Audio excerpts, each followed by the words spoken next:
Well, none of them can hide from the truth, yeah. Children have to go back to the roots, yeah. None of them can hide from the truth, yeah. Children have to go back to the roots. I'm telling you now, the truth, the truth. Telling you, yeah, the truth, the truth. You have to go back to the roots, the roots. Go to the roots, to the roots. Yeah, man, this is Benjamin out of the Smiling Coast, West Africa, Gambia, representing for the one and only Abu, the big man you don't know, the Soninke warrior, the man that brings the truth, Soninke warrior, the sign of enlightenment, the Soninke warrior, the righteous and the true African. Abu, reveal the truth to them, no matter how them try run from it, because none of them can hide from the truth, yeah. Yes, we have to dig back the roots, yeah. Fire! Subscribe now.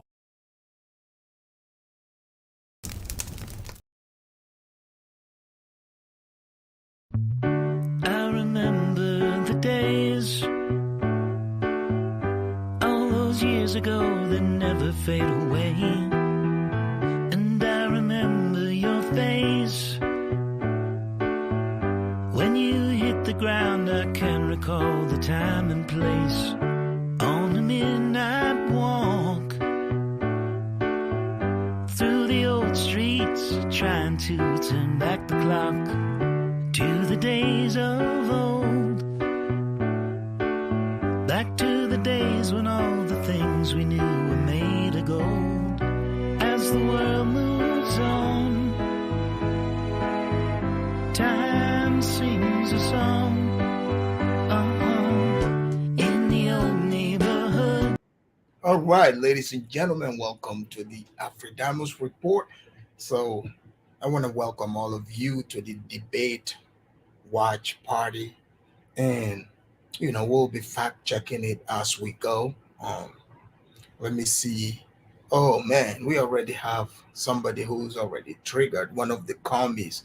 But ladies and gentlemen, as you know, today is the debate between Trump and Kamala Harris, and already, as you can see, um, I mean, have you ever asked yourself, like, how come, like, the news media is supposed to be like objective, fair, and balanced, but somehow, like, like, they keep reporting the same thing? Oh, Trump is bad, Trump is Hitler, Trump is this.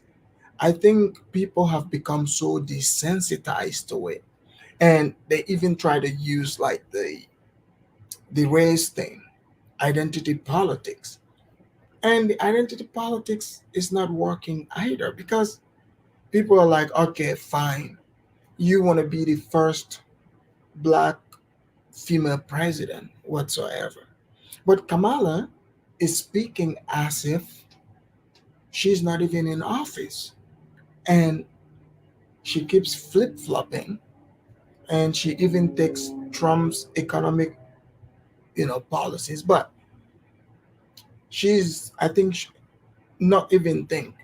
I mean, she is deceiving people. It's clear, because why do you want to focus on things, like you're talking as if you're not even in office?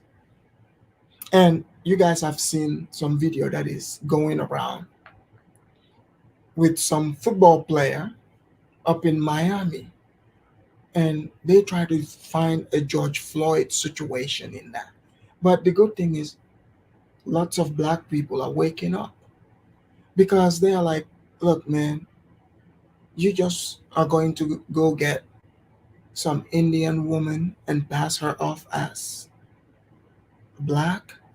And on top of that, when you look at it, Kamala, what she is proposing, that's straight communism.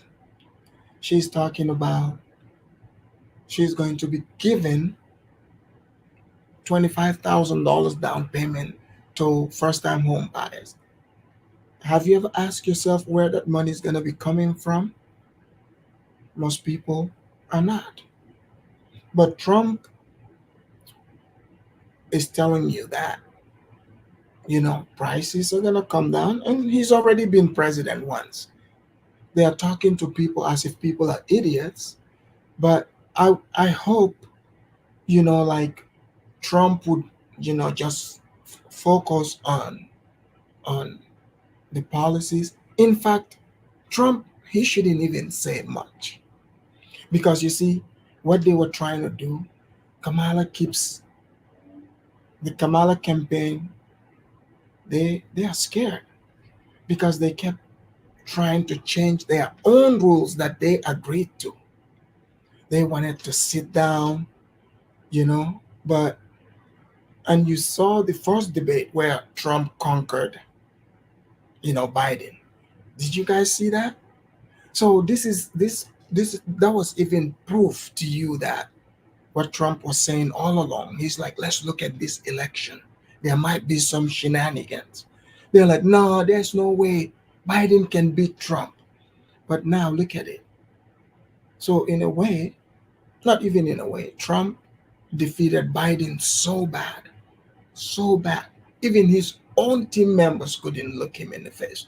So that's when the media started coming out. They started pretending. They started pretending to be honest to the people, right? So they're like, oh, Biden is so old. He is senile. Okay? He is senile. He doesn't know what he's doing. I was like, my God, these people are vicious. Do you guys see how the media, how they acted? So before, like when like let's say Trump post things about, like, Biden falling. He fell off a bike. He's trying to go up the plane. He fell up the stairs. So it's like, for me, I mean, for sensible people, like, okay, sure, like, you look at it, there's no crime to be old. Like, I'm not making fun of an old person, but you can clearly look at him and know, okay, Biden, yeah, I mean, I do know, like, he probably falls, okay? And then all of a sudden they're like, no, Trump is lying. This is smear campaign. It's not true. The videos are doctored. So they were defending Biden tooth and nail. Then all of a sudden, if you guys remember, the debate, I think that's when they wanted to stab him in the back. So they are like, let's push him out there. So they are like, okay, we're going to mute the mic. Because these people, they are convinced that, oh, Trump is gonna, they're convinced that, oh, Trump can control himself. But, come on now. We all know, you know, um, Trump, the reason why Trump is gaining support, because people, even though he's a billionaire, but people like people that keep it real, you know. A lot of the lies that some of these politicians tell, okay, people know, like, okay, this is a lie for sure, right? They are thinking it. So it was refreshing to see someone like Trump to come out there and just, you know, trounce these people. So started, the media started just bombarding us with fake news, and nobody ever called it for many years. Guys, look, maybe some of you are afraid to challenge things, but for years I've known people who have always challenged this, right? So I was like, okay, there's some balance, but okay, it's cool. And he kept pushing, and then all of a sudden, the same media turned around after the debate. They started trashing Biden, hit him, and they pulled the coup on him, because, I mean, Kamala didn't go for a primary. They selected her. People didn't vote for her. Think about it. The primaries, the people have already voted for um for for for their candidate. Guys, let me show you, what is happening outside the debate. you know, before it starts here. Let me show you. So, you got it the usual. Palestine will be free. La ilaha illallah. وشهدها بالله.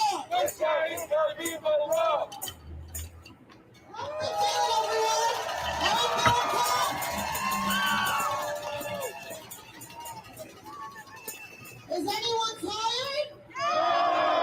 Are we ready to go home? Okay. I know some people don't like speeches, but we have a speech. Okay, so you guys see it, right? You're seeing it out there. So every time they have like uh, any event where there's Democrat, you got people like this. They come out protesting, telling everyone, you know, Palestine will be free in a U.S. presidential debate. Make that make sense, okay?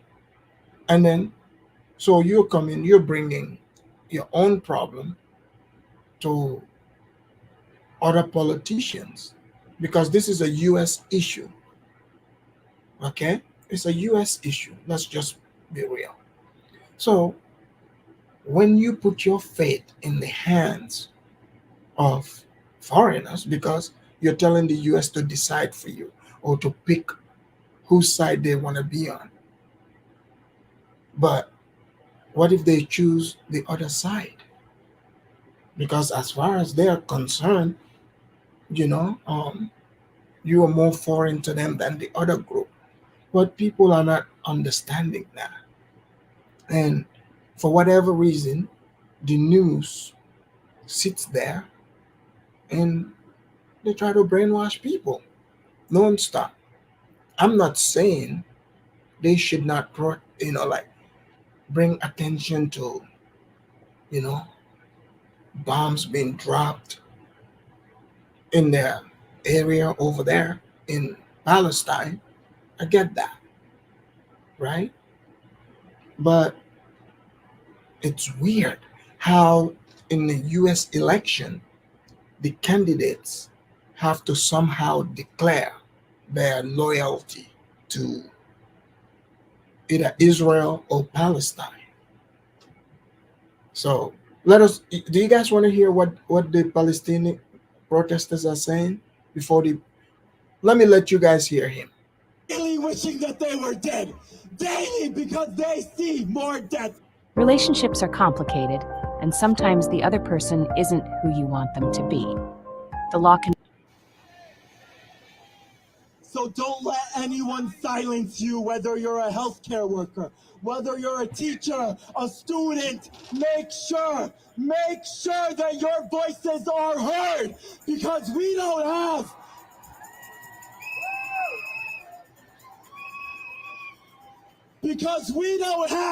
bombs dropping on our heads daily. We have it easier. So all they can do, they can try to silence us.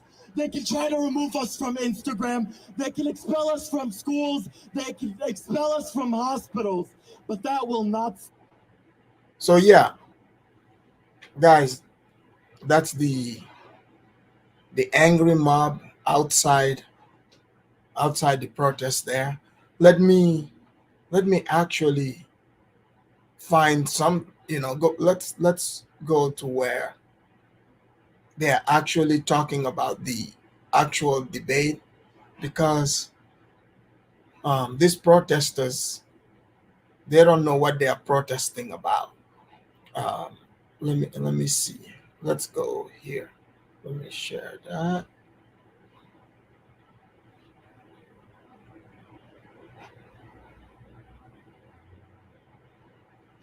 So that should be here shortly. Let me see some of these comments here. Chuku, welcome in the house. Gue, welcome, welcome. We got Charlie Gabon. He said, Africanus, when you going to build your your FBA acres of the Gambia? That's a good one. Hey, it's happening, and I'm gonna ask for visa, Ras Moise, and welcome. We got Kofi the Black Critic. Kofi, people like Kofi, they cannot even tell you one policy about, like Kamala's policy. What is a policy? Okay, uh, and I've seen some of these people talking about, oh, because she is black, that's not good enough. Did you forget Obama? Let us hear some of the arguments that we expect to see here in this debate. Progressive, where is he with this? Some Democrats have been some Republicans have been quite alarmed by what they see as some motion in Trump's position on abortion. Yeah. What about Trump's attacks on Harris? He calls her Comrade Kamala. He has various nicknames also for Coach Walls as well. We can get into some of that here because the Trump campaign had to make also their own switcheroo in their focus of their strategy against a new candidate. How are they doing in that strategy? Has it been effective, or have they struggled with it since she became the nominee? Listen, I tell people all the time, I've interviewed the former president probably about maybe half. So guys, what do you think about in this debate here today? Who do you think is going to win? Hey, because guys, Trump is savage, and I like that he's like, okay, turn off the mic, because Kamala is trying to get that sassy, black woman moment, because there are people out there, that's what they are moved by, that's what they see as strength. They're like, oh, because like what she did to Mike Pence, they're like, okay, um i'm talking I'm talking. So they want her to have that moment so they can go out and represent it as, oh, look at how strong she is. Do you guys understand? Like, okay, after people go through all these racial identity stuff, after all, a country is a big business. Okay, so they they pick Kamala. So imagine she goes to meet Putin or Xi Jinping or one of these mullahs, and she is giggling, just giggling. Do you think they would take her seriously? No. So people don't understand, like, if you read in history, like the decline of countries, how it comes about is by giving them, picking somebody, who would not represent them properly, and say, look, this is your leader.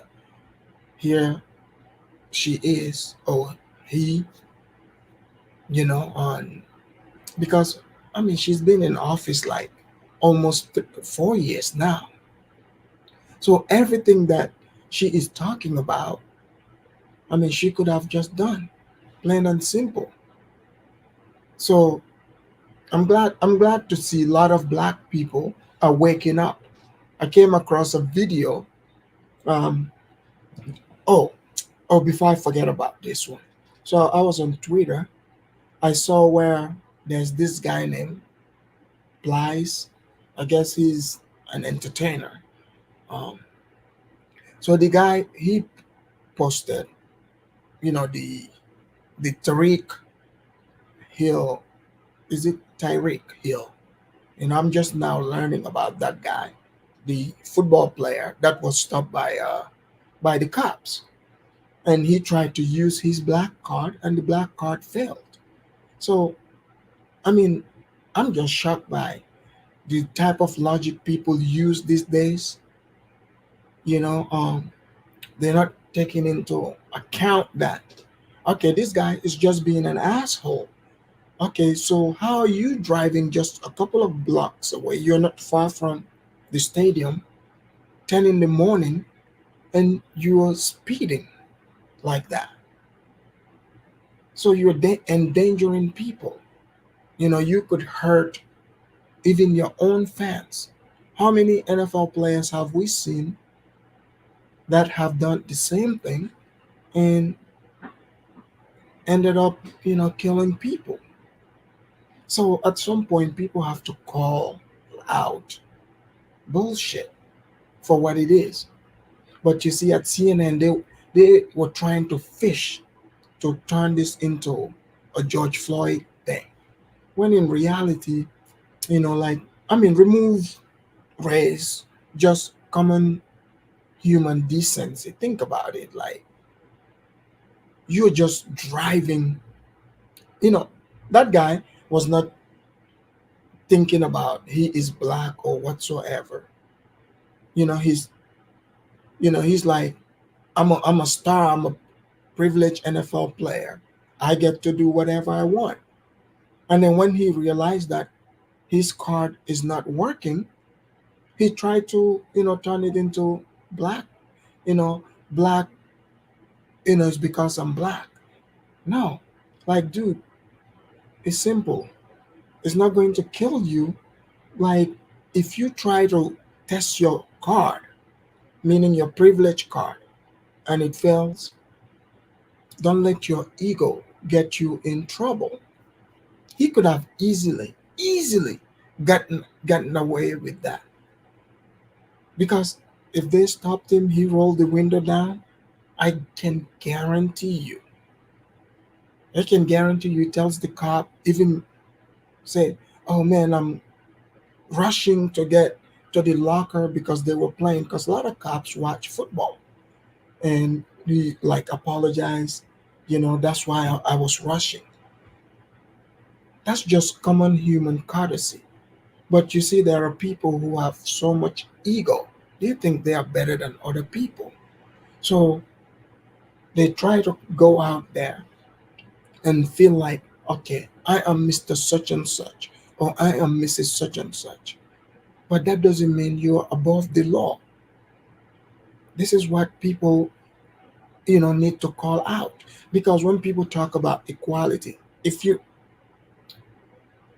I've noticed people that always talk about, oh, equality this, equality that, they don't want equality. They want to be treated special. They want to be above everybody. Now they're trying to say, this is driving while black. So that Plies guy writes a tweet saying, "Oh, this is Trump's fault." You know, this is Trump's fault. And Tariq Tariq responds. Tariq was like, "Nah, you guys can't put this on Trump. He's not even in office. How are you gonna put this on Trump?" But man, I'm telling you, man, black people, I don't know if this is even real humans, but when you talk to black people, they are against, most of them are against Kamala these days. But I think this is like robo farms that were attacking Tariq. I mean, because if I told you the type of attacks, I was like, no, this can't be real. It's not possible. Let me see. Zongo said, Afrodamas always keeping the masses updated of the latest news and the coonery going on in the black world. That's right, Zongo. You know how I do. Strength said, will you stream the entirety? Yes, I will. I definitely will. Election. What you're going to see is the strength and the confidence of Vice President Harris. He will be the clear winner, and people will see that we can't have 4 years of Kamala Harris. Harris entered the race just 7 weeks ago after President Biden dropped out, giving her limited time to define her candidacy.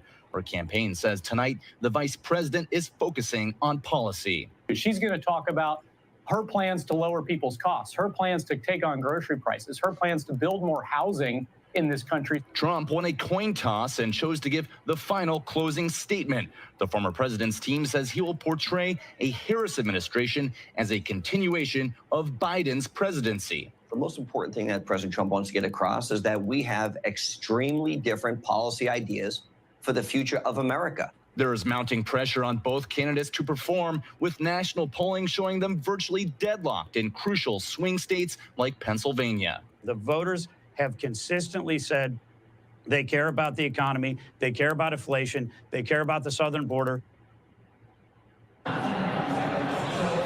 And one of the next big questions we'll all be asking, will there be a repeat of tonight's debate? Right now, there's only one other. Yeah, it's going to be.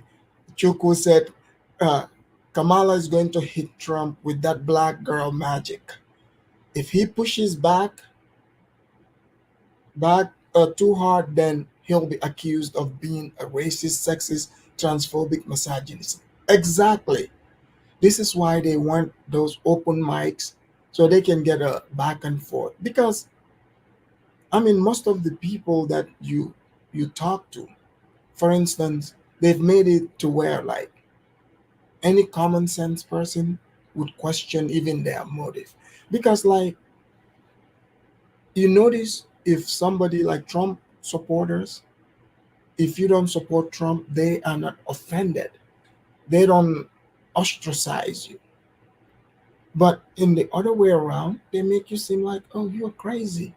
But nobody ever asks the people, why do you support this individual? Kamala, ever since they selected her, she hasn't been coming out there talking. A lot of the people you talk to, like Steph Curry, right? The basketball player, he said he endorsed Kamala. And you know what his reason is?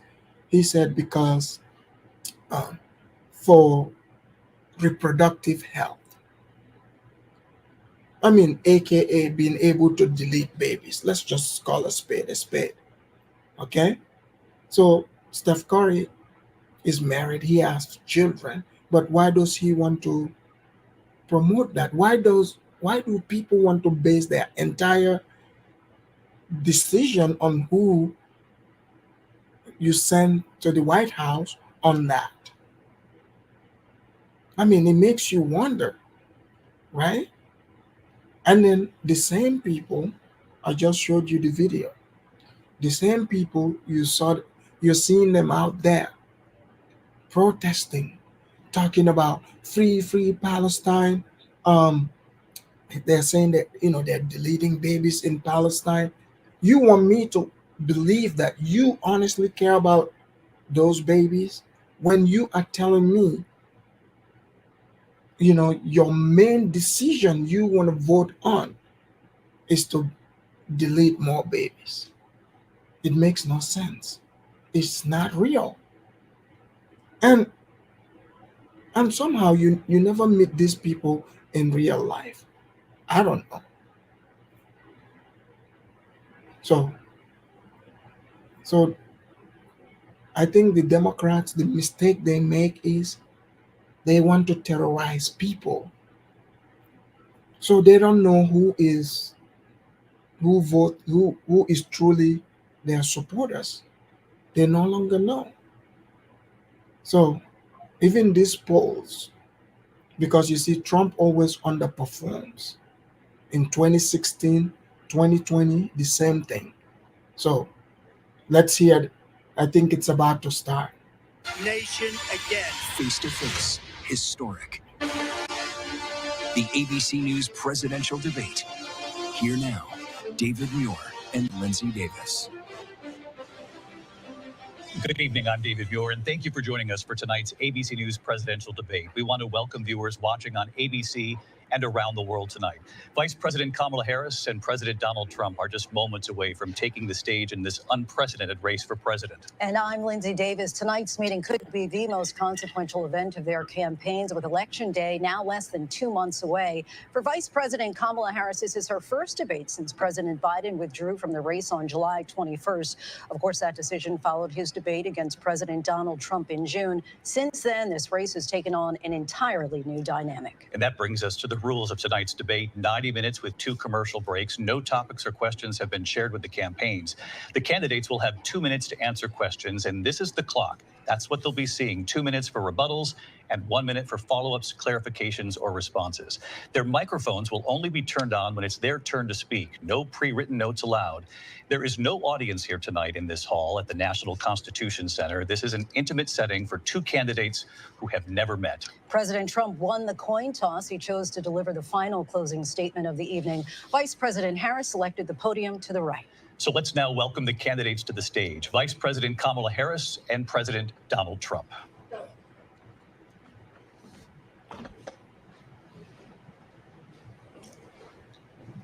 Kamala Harris. Let's have a good debate. Nice to see you. Fun. Thank you. Welcome to you both. It's wonderful to have you. It's an honor to have you both here tonight. Good evening. We are looking forward to a spirited and thoughtful debate. So let's get started. I want to begin tonight with the issue that voters repeatedly say is their number one issue, and that is the economy and the cost of living in this country. Vice President Harris, you and President Trump were elected 4 years ago, and your opponent on the stage here tonight often asks his supporters, are you better off than you were 4 years ago? When it comes to the economy, do you believe Americans are better off than they were 4 years ago? So I was raised as a middle-class kid, and I am actually the only person on this stage who has a plan that is about lifting up the middle class and working people of America. I believe in the ambition, the aspirations, the dreams of the American people. And that is why I imagine and have actually a plan to build what I call an opportunity economy. Because here's the thing. We know that we have a shortage of homes and housing, and the cost of housing is too expensive for far too many people.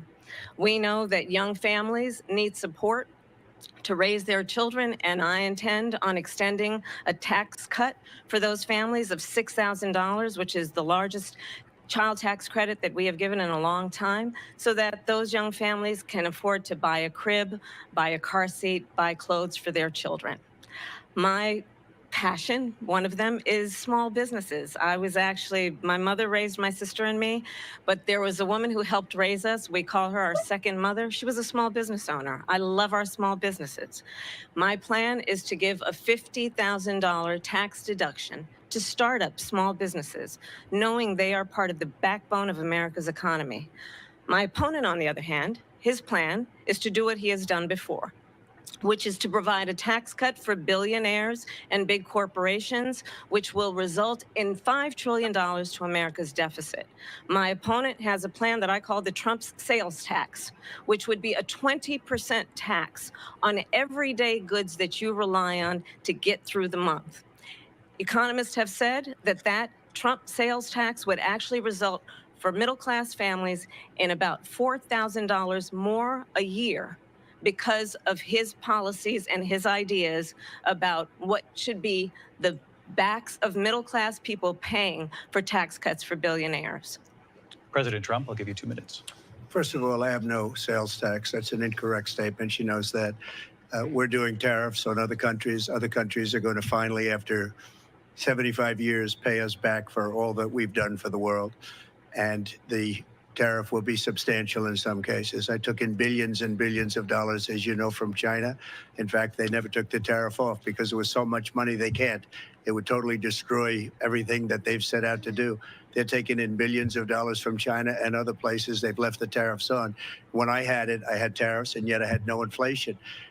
Look, we've had a terrible economy because inflation which is really known as a country buster. It breaks up countries. We have inflation like very few people have ever seen before, probably the worst in our nation's history. We were at 21%, but that's being generous because many things are 50, 60, 70, and 80% higher than they were just a few years ago. This has been a disaster for people, for the middle class, but for every class. On top of that, we have millions of people pouring into our country from prisons and jails, from mental institutions and insane asylums, and they're coming in and they're taking jobs that are occupied right now by African Americans and Hispanics, and also unions. Unions are going to be affected very soon. And you see what's happening. You see what's happening with towns throughout the United States. You look at Springfield, Ohio. You look at Aurora in Colorado. They are taking over the towns. They're taking over buildings. They're going in violently. These are the people that she and Biden led into our country, and they're destroying our country. They're dangerous. They're at the highest level of criminality. and we have to get them out. We have to get them out fast. I created one of the greatest economies in the history of our country. I'll do it again and even better. We are going to get to immigration and border security during this debate, but I would like to let Vice President Harris respond on the economy here. Well, I would love to. Let's talk about what Donald Trump left us. Donald Trump left us the worst unemployment since the Great Depression. Donald Trump left us the worst public health epidemic in a century. Donald Trump left us the worst attack on our democracy since the Civil War. And what we have done is clean up Donald Trump's mess. What we have done and what I intend to do is build on what we know are the aspirations and the hopes of the American people. But I'm going to tell you all in this debate tonight, you're going to hear from the same old tired playbook, a bunch of lies, grievances, and name calling. What you're going to hear tonight is a detailed and dangerous plan called Project 2025 that the former president intends on implementing if he were elected again. I believe very strongly that the American people want a president who understands the importance of bringing us together, knowing we have so much more in common than what separates us.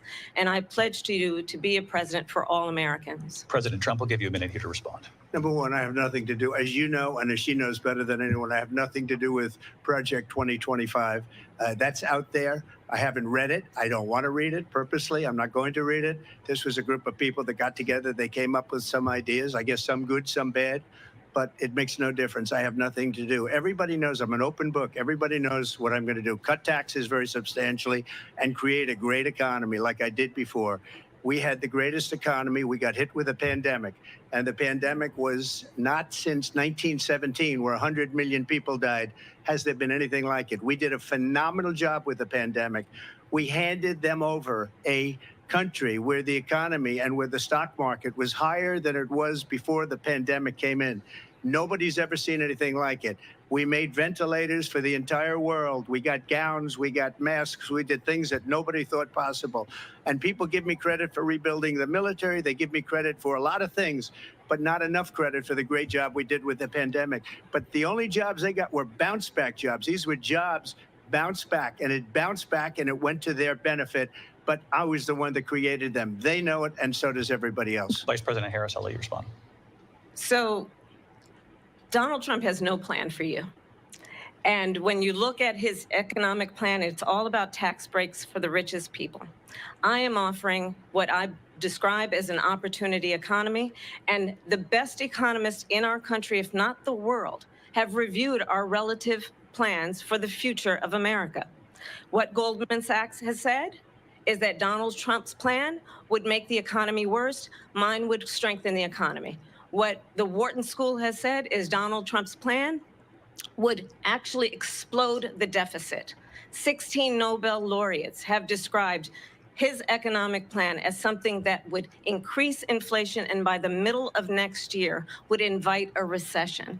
You just have to look at where we are and where we stand on the issues. And I'd invite you to know that Donald Trump actually has no plan for you because he is more interested in defending himself than he is in looking out for you.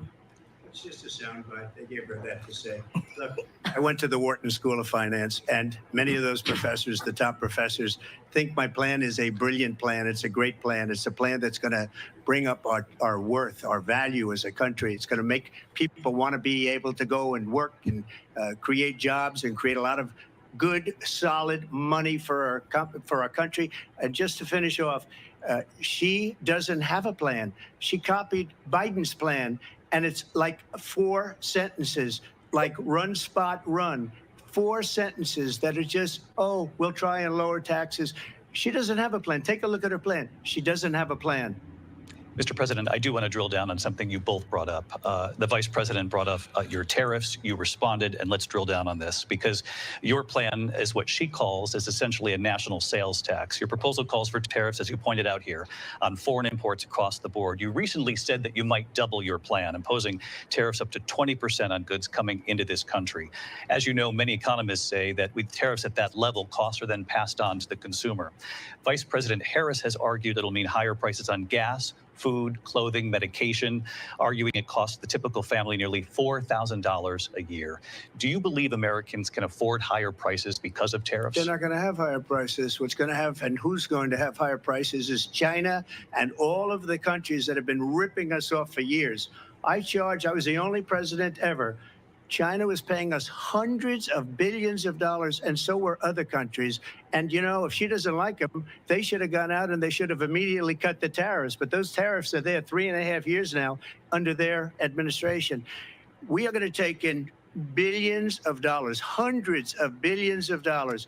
I had no inflation, virtually no inflation. They had the highest inflation perhaps in the history of our country, because I've never seen a worse period of time. People can't go out and buy cereal or bacon or eggs or anything else. The people of our country are absolutely dying with what they've done. They've destroyed the economy. And all you have to do is look at a poll. The polls say 80 and 85 and even 90% that the Trump economy was great, that their economy was terrible. Vice President Harris, I do want to ask for your response, and you heard what the president said there, because the Biden administration did keep a number of the Trump tariffs in place. So how do you respond? Well, let's be clear that the Trump administration resulted in a trade deficit, one of the highest we've ever seen in the history of America.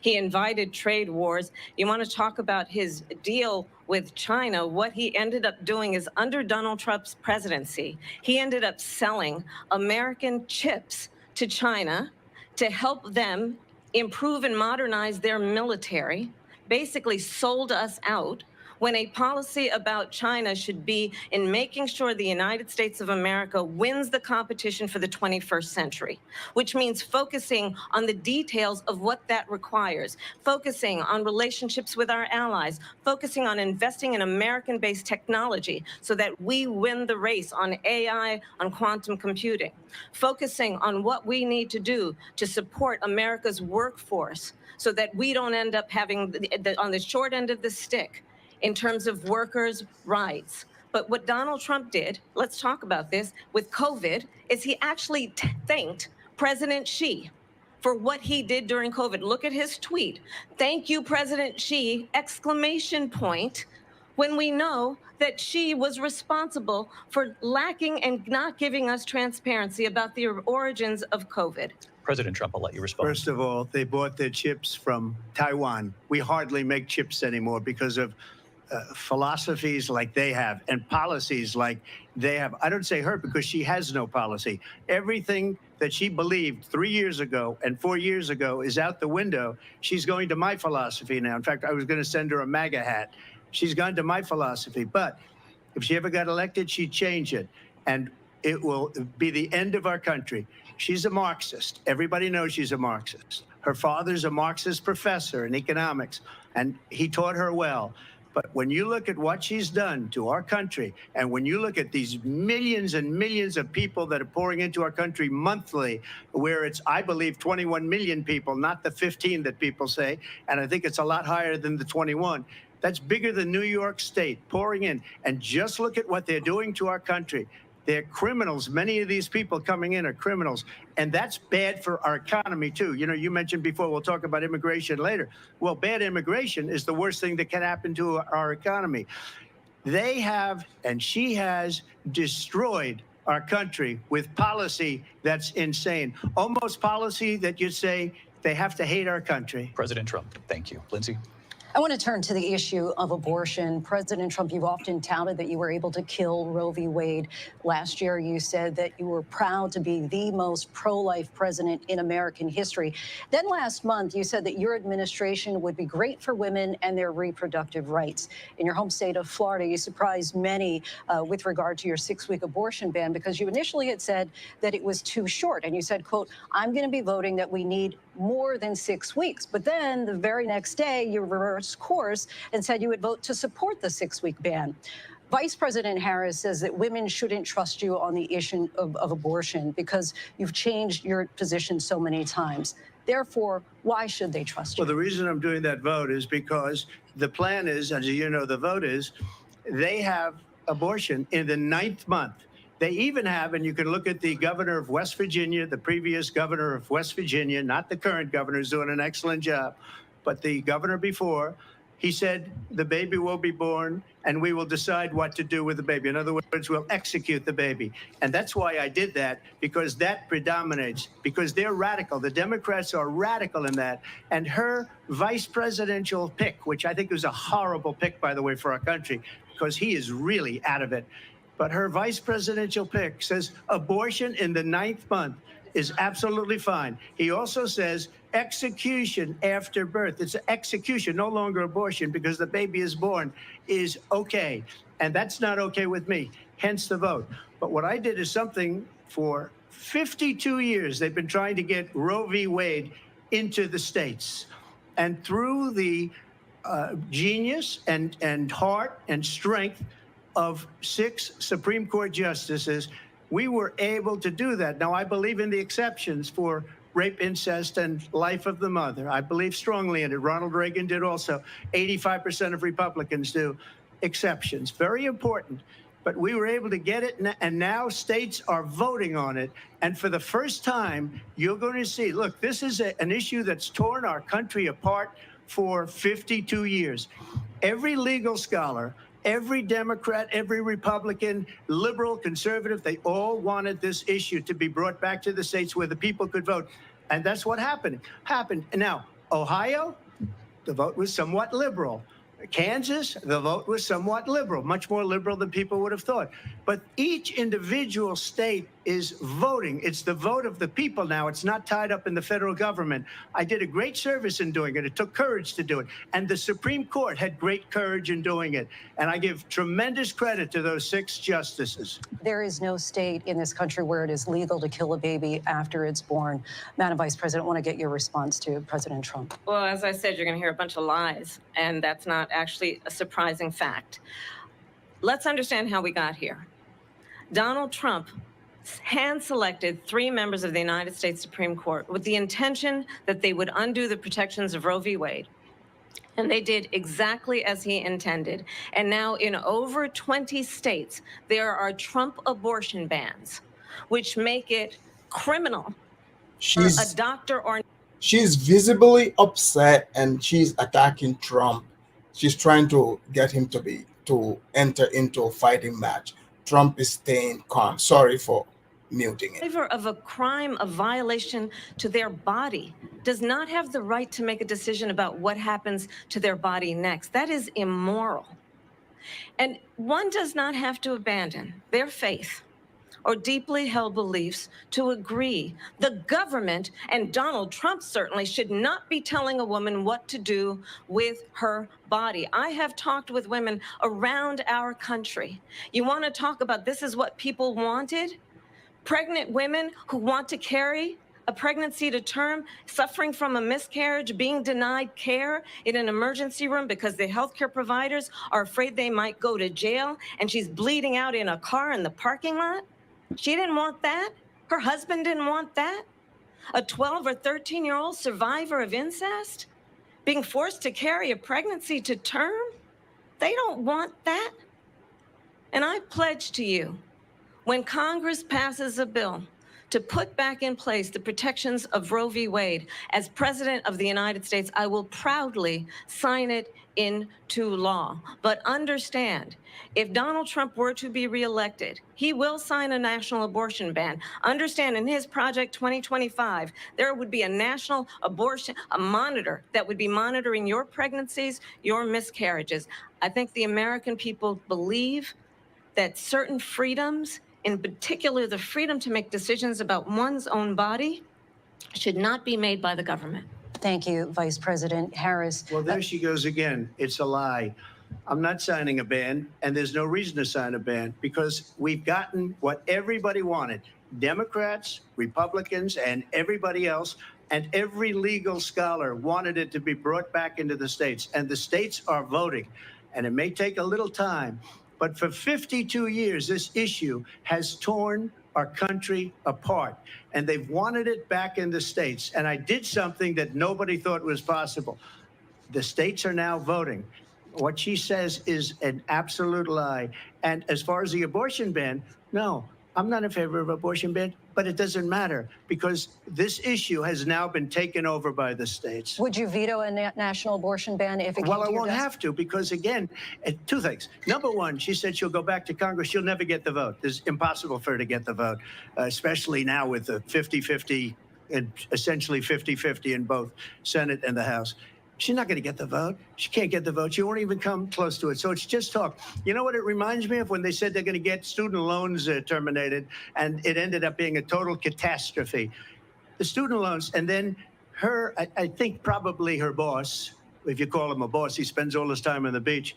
But look, her boss went out and said, we'll do it again. We'll do it a different way. And he went out, got rejected again by the Supreme Court. So all these students got taunted with this whole thing about this whole idea. And how unfair that would have been, part of the reason they lost, to the millions and millions of people that had to pay off their student loans. They didn't get it for free. But they were saying it's the same way that they talked about that they talk about abortion. But if I could just get a yes or no, because your running mate, J.D. Vance, has said that you would veto it if it did come to your desk. Well, I didn't discuss it with J.D. In all fairness, J.D., and I don't mind if he has a certain view, but I think he was speaking for me, but I really didn't. Look, we don't have to discuss it because she'd never be able to get it, just like she couldn't get student loans. They couldn't get student loans. They didn't even come close to getting student loans. They taunted young people and a lot of other people that had loans. They can never get this approved. So it doesn't matter what she says about going to Congress. Well, wonderful. Let's go to Congress, do it. But the fact is that for years, they wanted to get it out of Congress and out of the federal government. And we did something that everybody said couldn't be done. And now you have a vote of the people on abortion. Vice President Harris, I want to give you your time to respond, but I do want to ask, would you support any restrictions on a woman's right to an abortion? I absolutely support reinstating the protections of Roe v. Wade. And as you rightly mentioned, nowhere in America is a woman carrying a pregnancy to term and asking for an abortion. That is not happening. It's insulting to the women of America. And understand what has been happening under Donald Trump's abortion bans. Couples who pray and dream of having a family are being denied IVF treatments. What is happening in our country? Working people, working women who are working 1 or 2 jobs, who can barely afford childcare as it is, have to travel to another state to get on a plane sitting next to strangers to go and get the health care she needs. Barely can afford to do it, and what you are putting her through is unconscionable. And the people of America have not, the majority of Americans believe in a woman's right to make decisions about her own body. And that is why in every state where this issue has been on the ballot, in red and blue states both, the people of America have voted for freedom. Vice President Harris, Excuse me, I have to respond. Another lie. It's another lie. I have been a leader on IVF, which is fertilization. The IVF, I have been a leader. In fact, when they got a very negative decision on IVF from the Alabama courts, I saw the people of Alabama and the legislature 2 days later voted it in. I've been a leader on it. They know that, and everybody else knows it. I have been a leader on fertilization, IVF. And the other thing, you should ask, will she allow abortion in the 8th month, 9th month, 7th month? Come on. Okay, would you do that? Why don't you ask her that question? Why don't you answer the question? Would you because veto? Under Roe v. Wade, Answer the question, would you veto? You could do abortions in the 7th month, the 8th month, the 9th That's month, not true. and probably after birth. Just look at the former governor of Virginia. The governor of Virginia said, we put the baby aside, and then we determine what we want to do with the baby. President Trump, thank you. We're going to turn now to immigration and border security. We know it's an issue that's important to Republicans, Democrats, voters. Fact check, Trump is the one telling the truth here. We're going to fact check all this and bring video evidence. Kamala is trying to pretend like she's trying to bring emotion into it. It's not working. Here we go. Restrictions. We know the numbers since then have dropped significantly. But my question to you tonight is, why did the administration wait until 6 months before the election to act? And would you have done anything differently from President Biden on this? So I'm the only person on this stage who has prosecuted transnational criminal organizations for the trafficking of guns, drugs, and human beings. And let me say that the United States Congress, including some of the most conservative members of the United States Senate, came up with a border security bill, which I supported. And that bill would have put 1,500 more border agents on the border to help those folks who are working there right now overtime, trying to do their job. It would have allowed us to stem the flow of fentanyl coming into the United States. I know there are so many families watching tonight who have been personally affected by the surge of fentanyl in our country. That bill would have put more resources to allow us to prosecute transnational criminal organizations for trafficking in guns, drugs, and human beings. But you know what happened to that bill? Donald Trump got on the phone, called up some folks in Congress, and said, kill the bill. And you know why? Because he'd prefer to run on a problem instead of fixing a problem. And understand, this comes at a time where the people of our country actually need a leader who engages in solutions, who actually addresses the problems at hand. But what we have in the former president is someone who would prefer to run on a problem instead of fixing a problem. And I'll tell you something, he's going to talk about immigration a lot tonight, even when it's not the subject that is being raised. And I'm going to actually do something really unusual, and I'm going to invite you to attend one of Donald Trump's rallies, because it's a really interesting thing to watch. You will see during the course of his rallies, he talks about fictional characters like Hannibal Lecter. He will talk about windmills cause cancer. And what you will also notice is that people start leaving his rallies early out of exhaustion and boredom. And I will tell you, the one thing you will not hear him talk about is you. You will not hear him talk about your needs, your dreams, and your desires. She memorized those lines. She's talking about herself. Puts you first, and I pledge to you that I will. Vice President Harris, thank you. President Trump, on that point, I want to get your response. Well, I would like to respond. Let me just ask, though, why did you try to kill that bill, and successfully so? That would have put thousands of additional agents and officers on the border. First, let me respond as to the Please. rallies. She said people start leaving. People don't go to her rallies. There's no reason to go. And the people that do go, she's bussing them in and paying them to be there, and then showing them in a different light. So she can't talk about that. People don't leave my rallies. We have the biggest rallies, the most incredible rallies in the history of politics. That's because people want to take their country back. Our country is being lost. We're a failing nation. And it happened 3.5 years ago. And what's going on here, you're going to end up in World War III, just to go into another subject.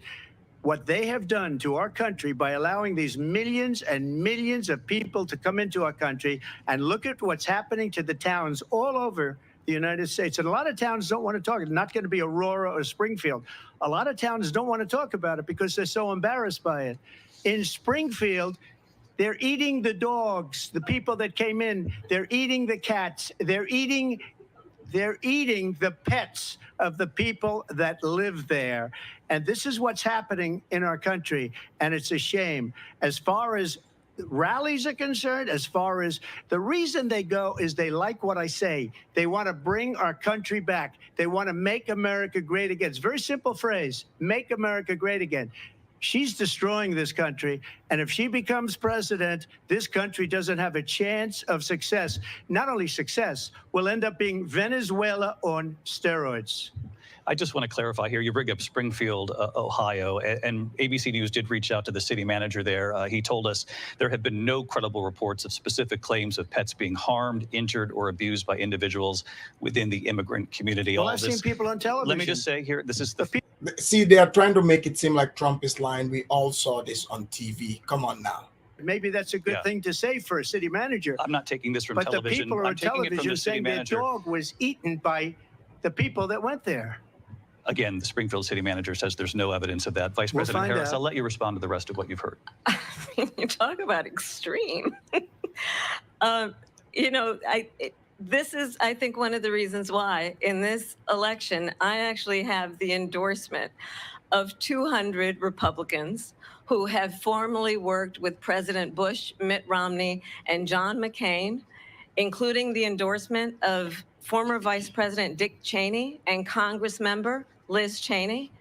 And if you want to really know the inside track on who the former president is, if he didn't make it clear already, just ask people who have worked with him. His former chief of staff, a 4-star general, has said he has contempt for the Constitution of the United States. His former national security advisor has said he is dangerous and unfit.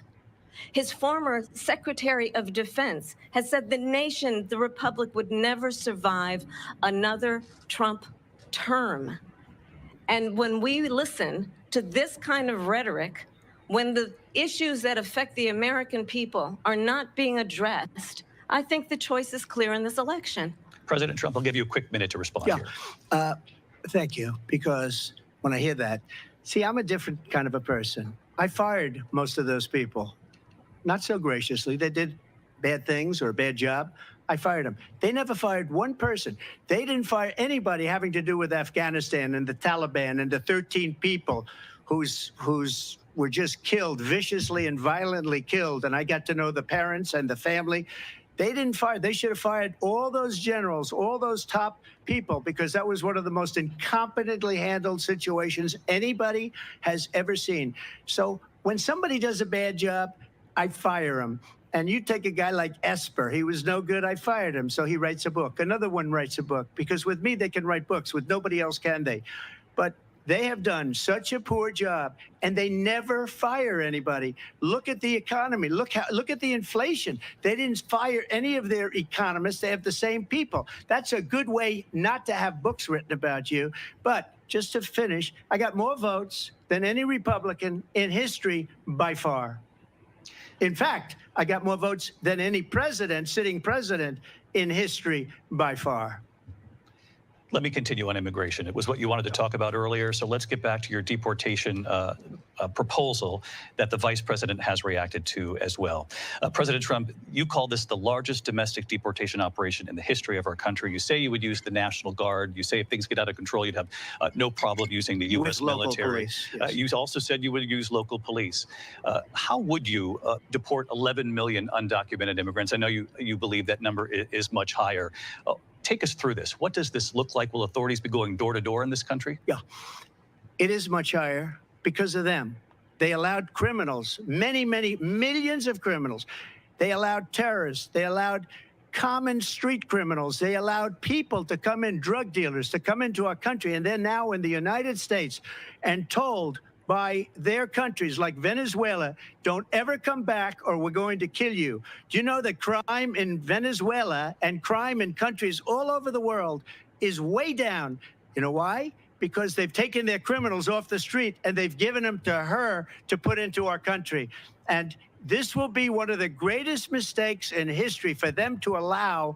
And I think they probably did it because they think they're going to get votes, but it's not worth it because they're destroying the fabric of our country by what they've done. There's never been anything done like this at all. They've destroyed the fabric of our country. Millions of people let in, and all over the world, crime is down all over the world except here. Crime here is up and through the roof. Despite their fraudulent statements that they made, crime in this country is through the roof. And we have a new form of crime. It's called migrant crime. And it's happening at levels that nobody thought possible. President Trump, as you know, the FBI says overall violent crime is actually coming down in this country. But excuse me, the FBI they were defrauding statements. They didn't include the worst cities. They didn't include the cities with the worst crime. It was a fraud, just like their number of 818,000 jobs that they said they created turned out to be a fraud. President Trump, thank you. I'll let you respond, Vice President Harris. Well, I think this is so rich coming from someone who has been prosecuted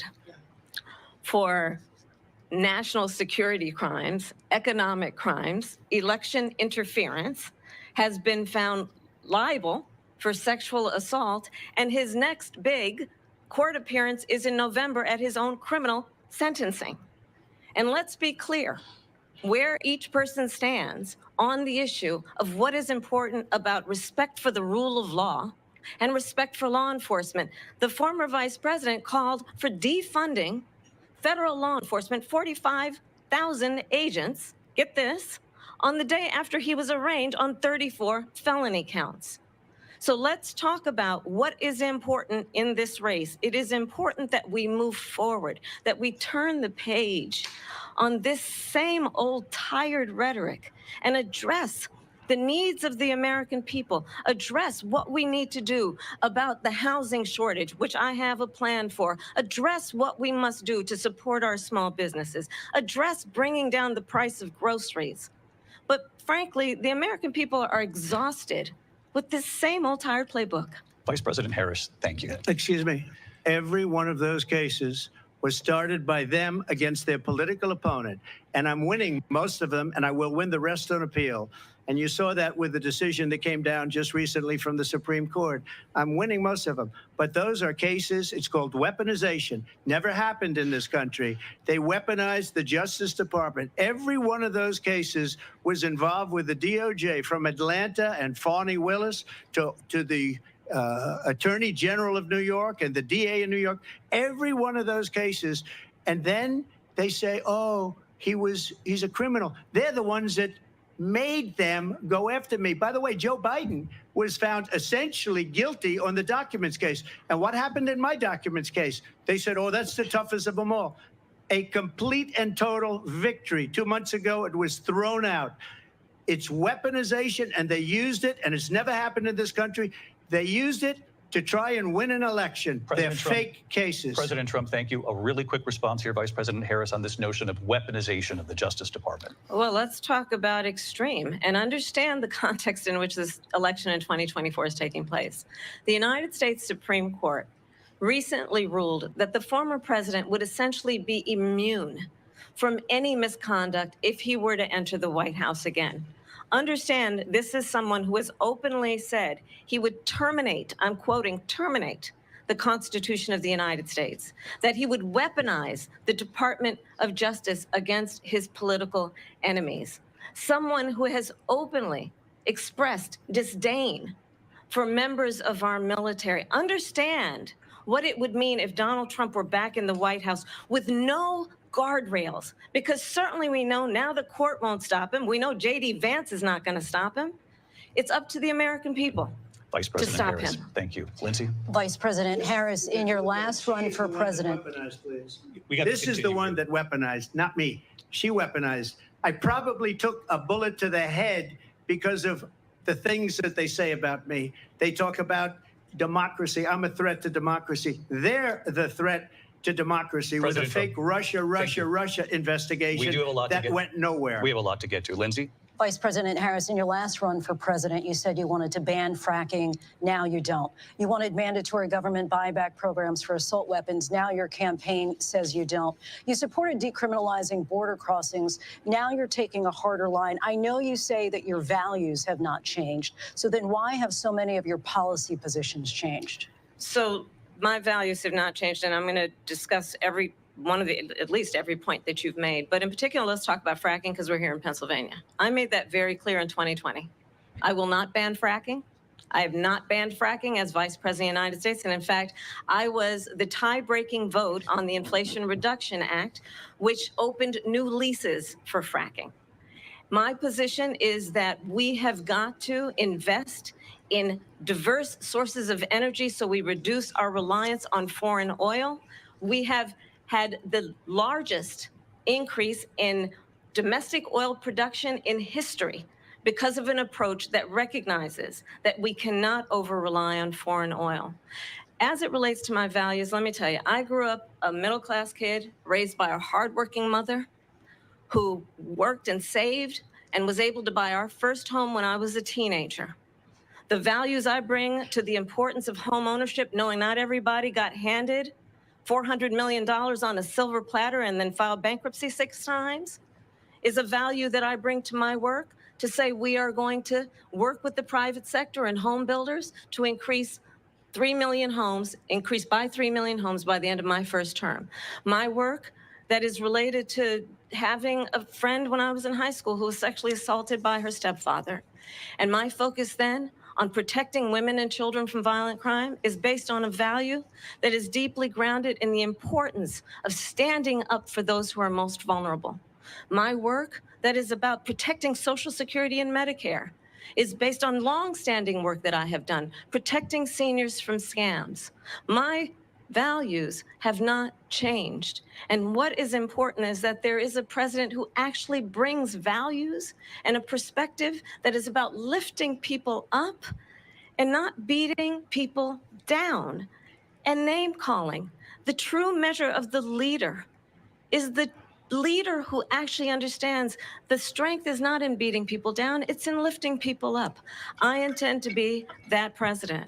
President Trump, your Well, response? first of all, I wasn't given $400 million. I wish I was. My father was a Brooklyn builder, Brooklyn, Queens, and a great father, and I learned a lot from him. But I was given a fraction of that, a tiny fraction, and I built it into many, many billions of dollars, many, many billions.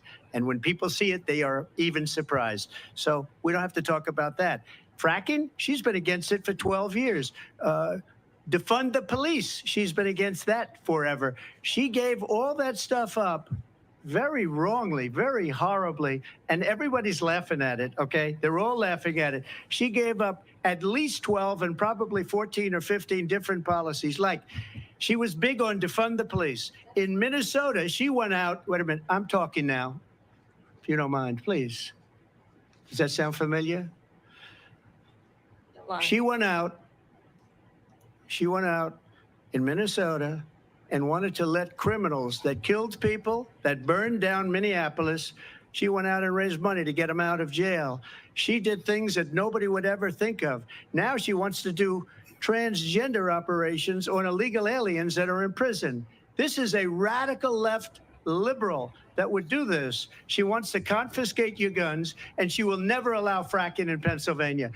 If she won the election, fracking in Pennsylvania will end on day one. Just to finish one thing, so important in my opinion. So I got the oil business going like nobody has ever done before. When they took over, they got rid of it, started getting rid of it, and the prices were going up the roof. They immediately let these guys go to where they were. I would have been 5 times, 4 times, 5 times higher, because you're talking about 3.5 years ago. They got it up to where I was because they had no choice, because the prices of energy were quadrupling and doubling. You saw what happened to gasoline. So they said, let's go back to Trump. But if she won the election, the day after that election, they'll go back to destroying our country, and oil will be dead, fossil fuel will be dead, we'll go back to windmills, and we'll go back to solar, where they need a whole desert to get some energy to come out. You ever see a solar plant? By the way, I'm a big fan of solar, but they take 400, 500 acres of desert President soil. Trump, we have a These lot are of not good issues things that for we the have to get to. environment, as We're she out of time. understands. Thank you. Lindsay, thank you. We have an election in just 56 days. And I want to talk about the peaceful transfer of power, which, of course, we all know is a cornerstone of our democracy, and the role of a president in a moment of crisis. Mr. President, on January 6th, you told your supporters to march to the Capitol. You said you would be right there with them. The country and the world saw what played out at the Capitol that day, the officers coming under attack. Aides in the West Wing say you watched it unfold on television off the Oval Office. You did send out tweets, but it was more than 2 hours before you sent out that video message telling your supporters to go home. Is there anything you regret about what you did on that day? You just said a thing that isn't covered. Peacefully and patriotically, I said during my speech, not later on. Peacefully and patriotically.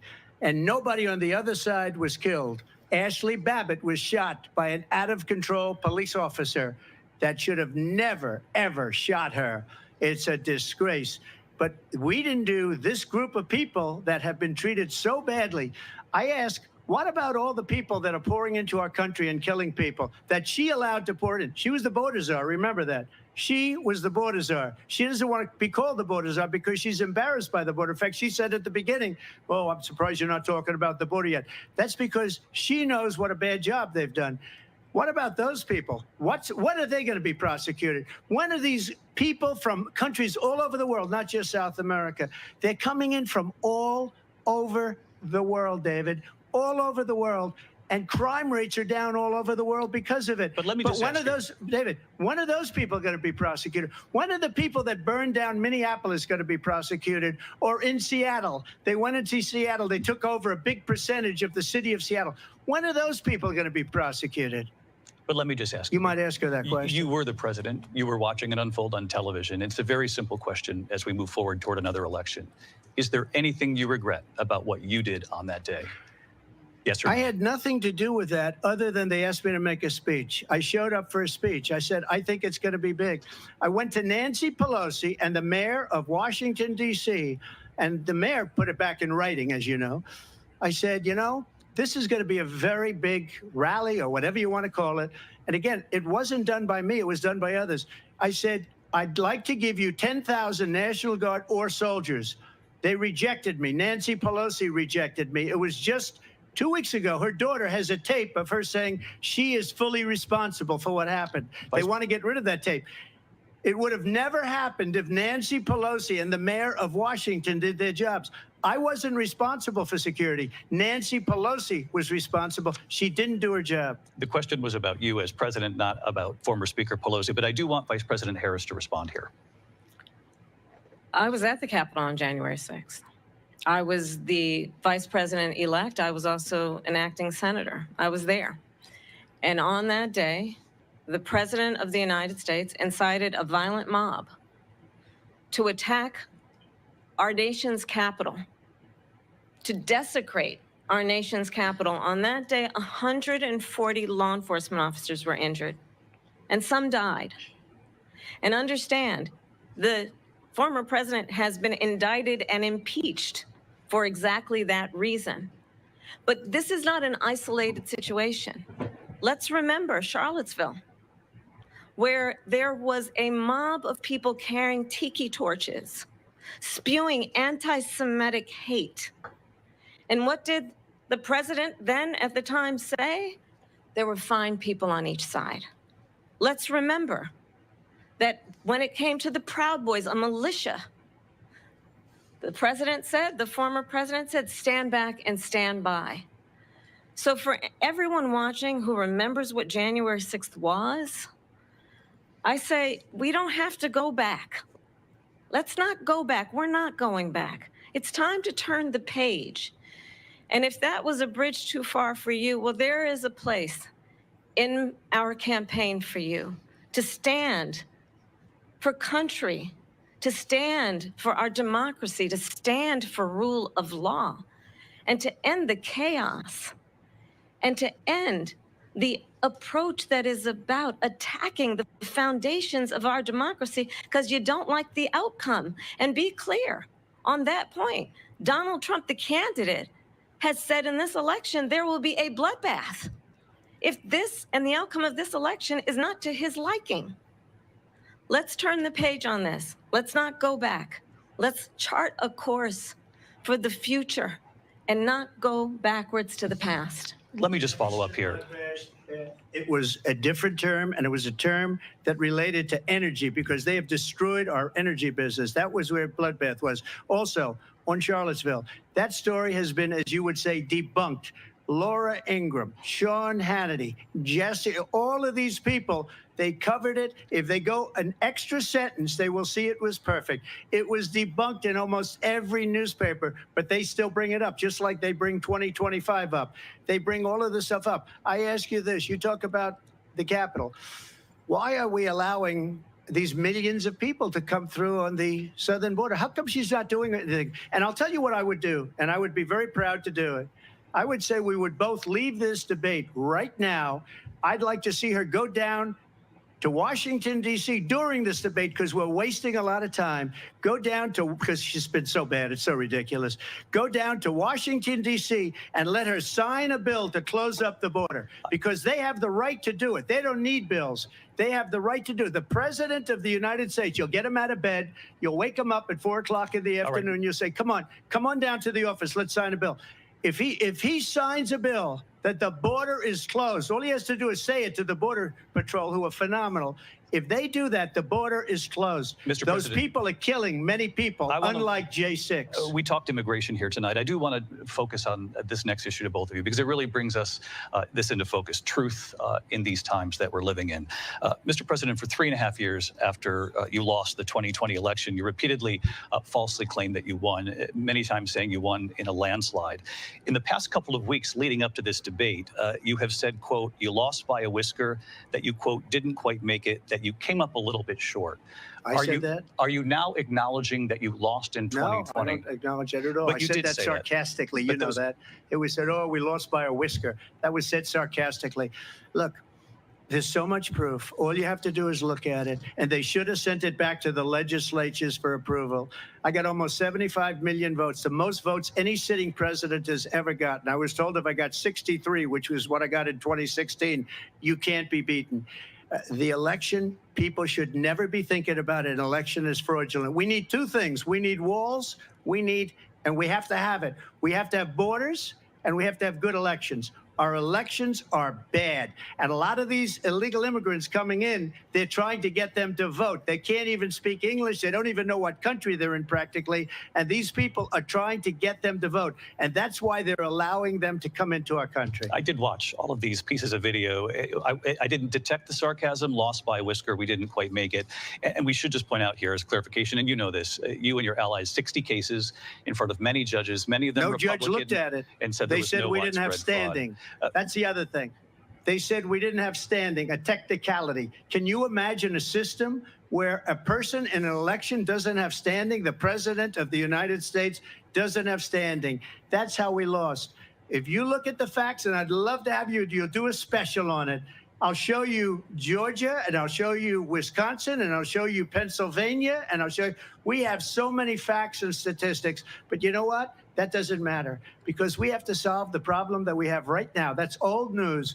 And the problem that we have right now is we have a nation in decline, and they have put it into decline. We have a nation that is dying, David. Mr. President, thank you. Vice President Harris, you heard the president there tonight. He said he didn't say that he lost by a whisker. So he still believes he did not lose the election that was won by President Biden and yourself.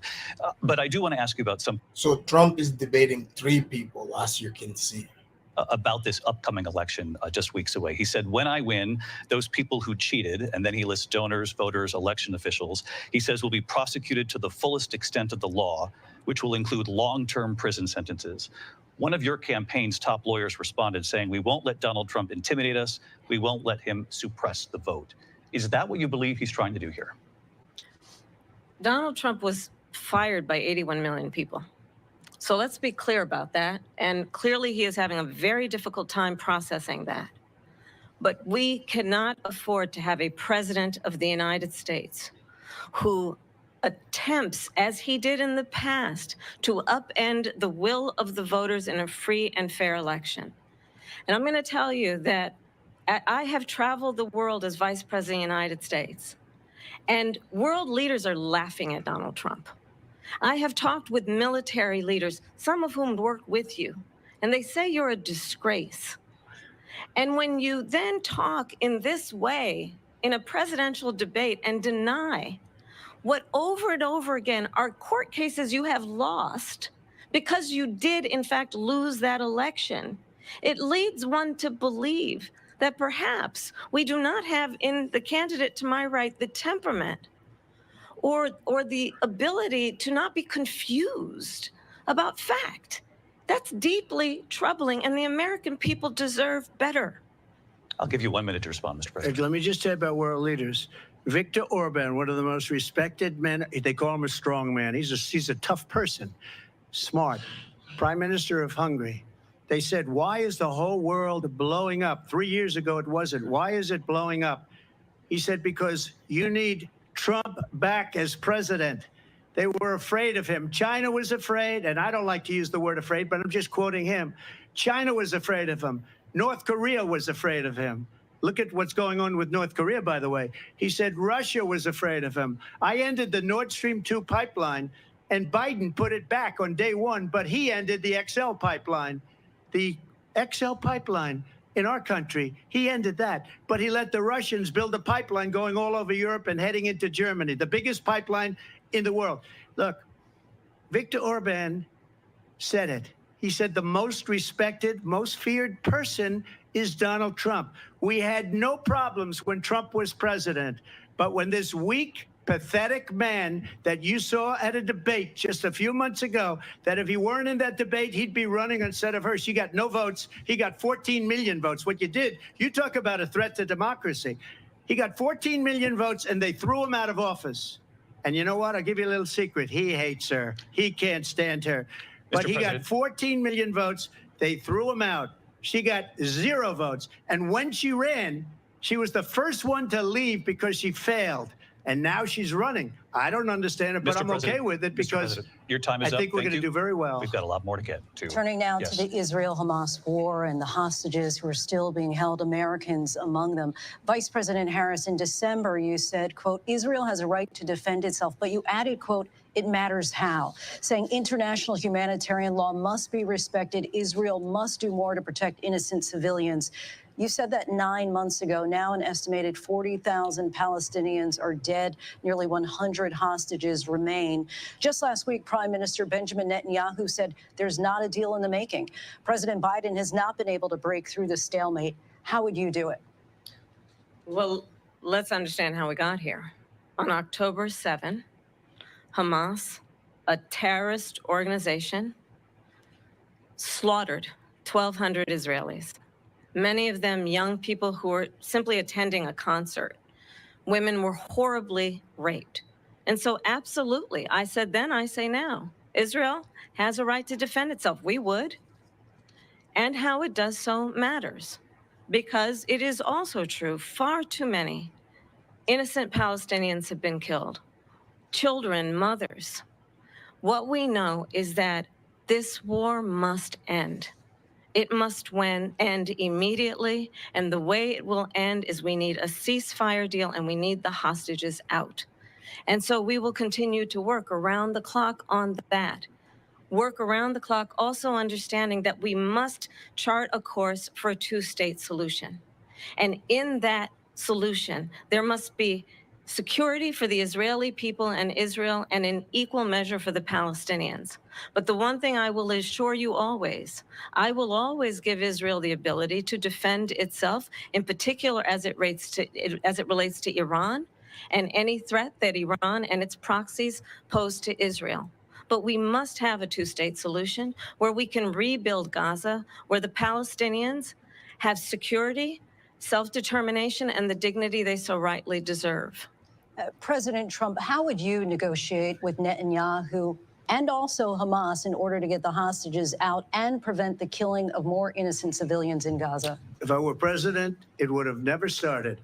If I were president, Russia would have never, ever, I know Putin very well, he would have never, and there was no threat of it either, by the way, for 4 years, have gone into Ukraine and killed millions of people when you add it up, far worse than people understand what's going on over there. But when she mentions about Israel, all of a sudden, she hates Israel. She wouldn't even meet with Netanyahu when he went to Congress to make a very important speech. She refused to be there because she was at a sorority party of hers. She wanted to go to the sorority party. She hates Israel. If she's president, I believe that Israel will not exist within 2 years from now. And I've been pretty good at predictions, and I hope I'm wrong about that one. She hates Israel. At the same time, in her own way, she hates the Arab population because the whole place is going to get blown up. Arabs, Jewish people, Israel will be gone. It would have never happened. Iran was broke under Donald Trump. Now Iran has $300 billion because they took off all the sanctions that I had. Iran had no money for Hamas or Hezbollah or any of the 28 different spheres of terror, and they are spheres of terror, horrible terror. They had no money. It was a big story, and you know it. You covered it very well, actually. They had no money for terror. They were broke. Now they're a rich nation, and now what they're doing is they're spreading that money around. Look at what's happening with the Houthis and Yemen. Look at what's going on in the Middle East. This would have never happened. I will get that settled and fast, and I'll get the war with Ukraine and Russia ended. If I'm president-elect, I'll get it done before even becoming president. Vice President Harris, he says you hate Israel. That's absolutely not true. I have my entire career and life supported Israel and the Israeli people. He knows that. He's trying to, again, divide and distract from the reality, which is it is very well known that Donald Trump is weak and wrong on national security and foreign policy. It is well known that he admires dictators, wants to be a dictator on day one, according to himself.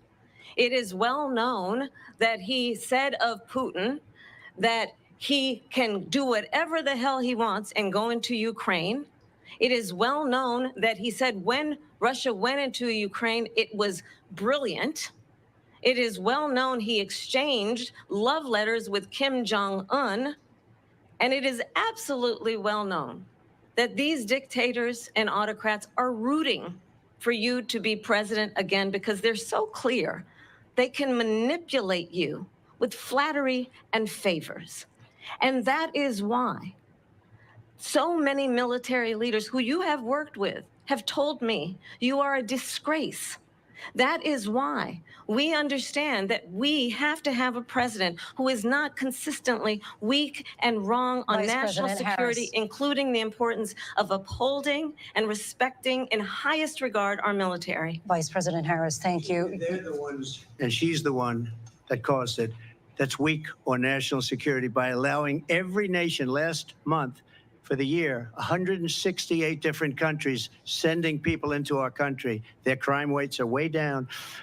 Putin endorsed her last week, said, I hope she wins. And I think he meant it, because what he's gotten away with is absolutely incredible. It wouldn't have happened with me. The leaders of other countries think that they're weak and incompetent, and they are. They're grossly incompetent. And I just ask one question. Why does Biden go in and kill the Keystone Pipeline and approve the single biggest deal that Russia's ever made, Nord Stream 2, the biggest pipeline anywhere in the world going to Germany and all over Europe? Because they're weak and they're ineffective. And Biden, by the way, President gets paid Trump, a lot of money. Thank you. We have a lot of issues to get to. We'll be right back with much more of this historic ABC News presidential debate from the National Constitution Center right here in Philadelphia. Back in a moment. Look, guys, Trump is clearly spanking Kamala. Her body language, you know, like, why does she always like drop her head down looking all scared? I mean, she clearly memorized those lines, and you know, like all this stuff she's saying here, like this can be debunked. You know, this all can be debunked. So yeah, this can easily be fact checked. You know, her body language clearly tells you that she's not sincere. She would say anything. And Trump is not holding back at all. Oh yeah, you're right. I'm gonna do a poll here. I gotta go into my studio. I believe I haven't done it in so long.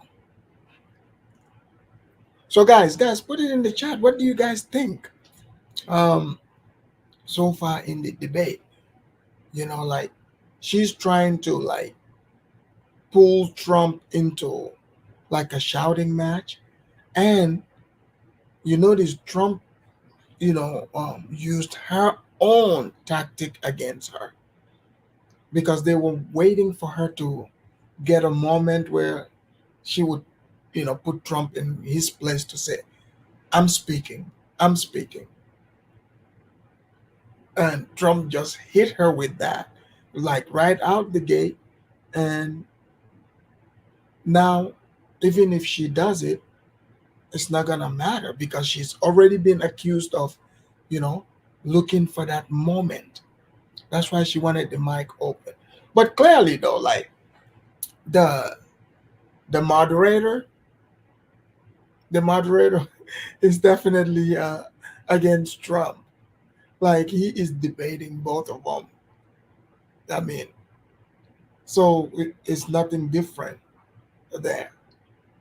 So Trump, I think, I'm surprised actually. Kamala, she memorized her lines, and but you just can't beat facts. And I'm noticing the moderator only corrected Trump, quote unquote, like saying he's fact checking Trump. So no fact check for Kamala. And if you notice, Kamala is trying to get down and dirty by referring to Trump as a liar, right? So she's looking for a moment for Trump to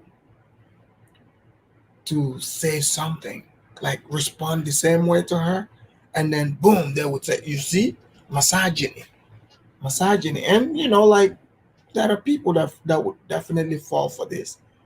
Like Kamala is definitely a terrible actor. What is with the face? I mean, like she makes the face when it's like she can't even hide it. It's like, oh man, Trump is beating me down. Whenever Trump is beating her down, her face just drops, goes like, oh, I can't believe he's coming that way. You notice when they ask her about January 6th, so she destroyed their own case because she tried to be all somber to get people to go along, right? So the moderator made a mistake because the tweet that he's mentioning, remember, they took Trump's Twitter account down right away. So they try to say it's a lie that never happened. So he mentioned the tweet. So now, if you pay attention, you go back, you will see that Trump was the one telling the truth because the guy mentions the tweet that Trump did, telling the people to go home peacefully. So they probably forgot, or maybe they think the people watching forgot. I mean, at the end of the day, Kamala is just doing a performance. They are back. Let's hear that. War in Ukraine. We're now 2.5 years into this conflict. Mr. President, it has been the position of the Biden administration that we must defend Ukraine from Russia, from Vladimir Putin, to defend their sovereignty, their democracy, that it's in America's best interest to do so, arguing that if Putin wins, he may be emboldened to move even further into other countries. You have said you would solve this war in 24 hours. You said so just before the break tonight.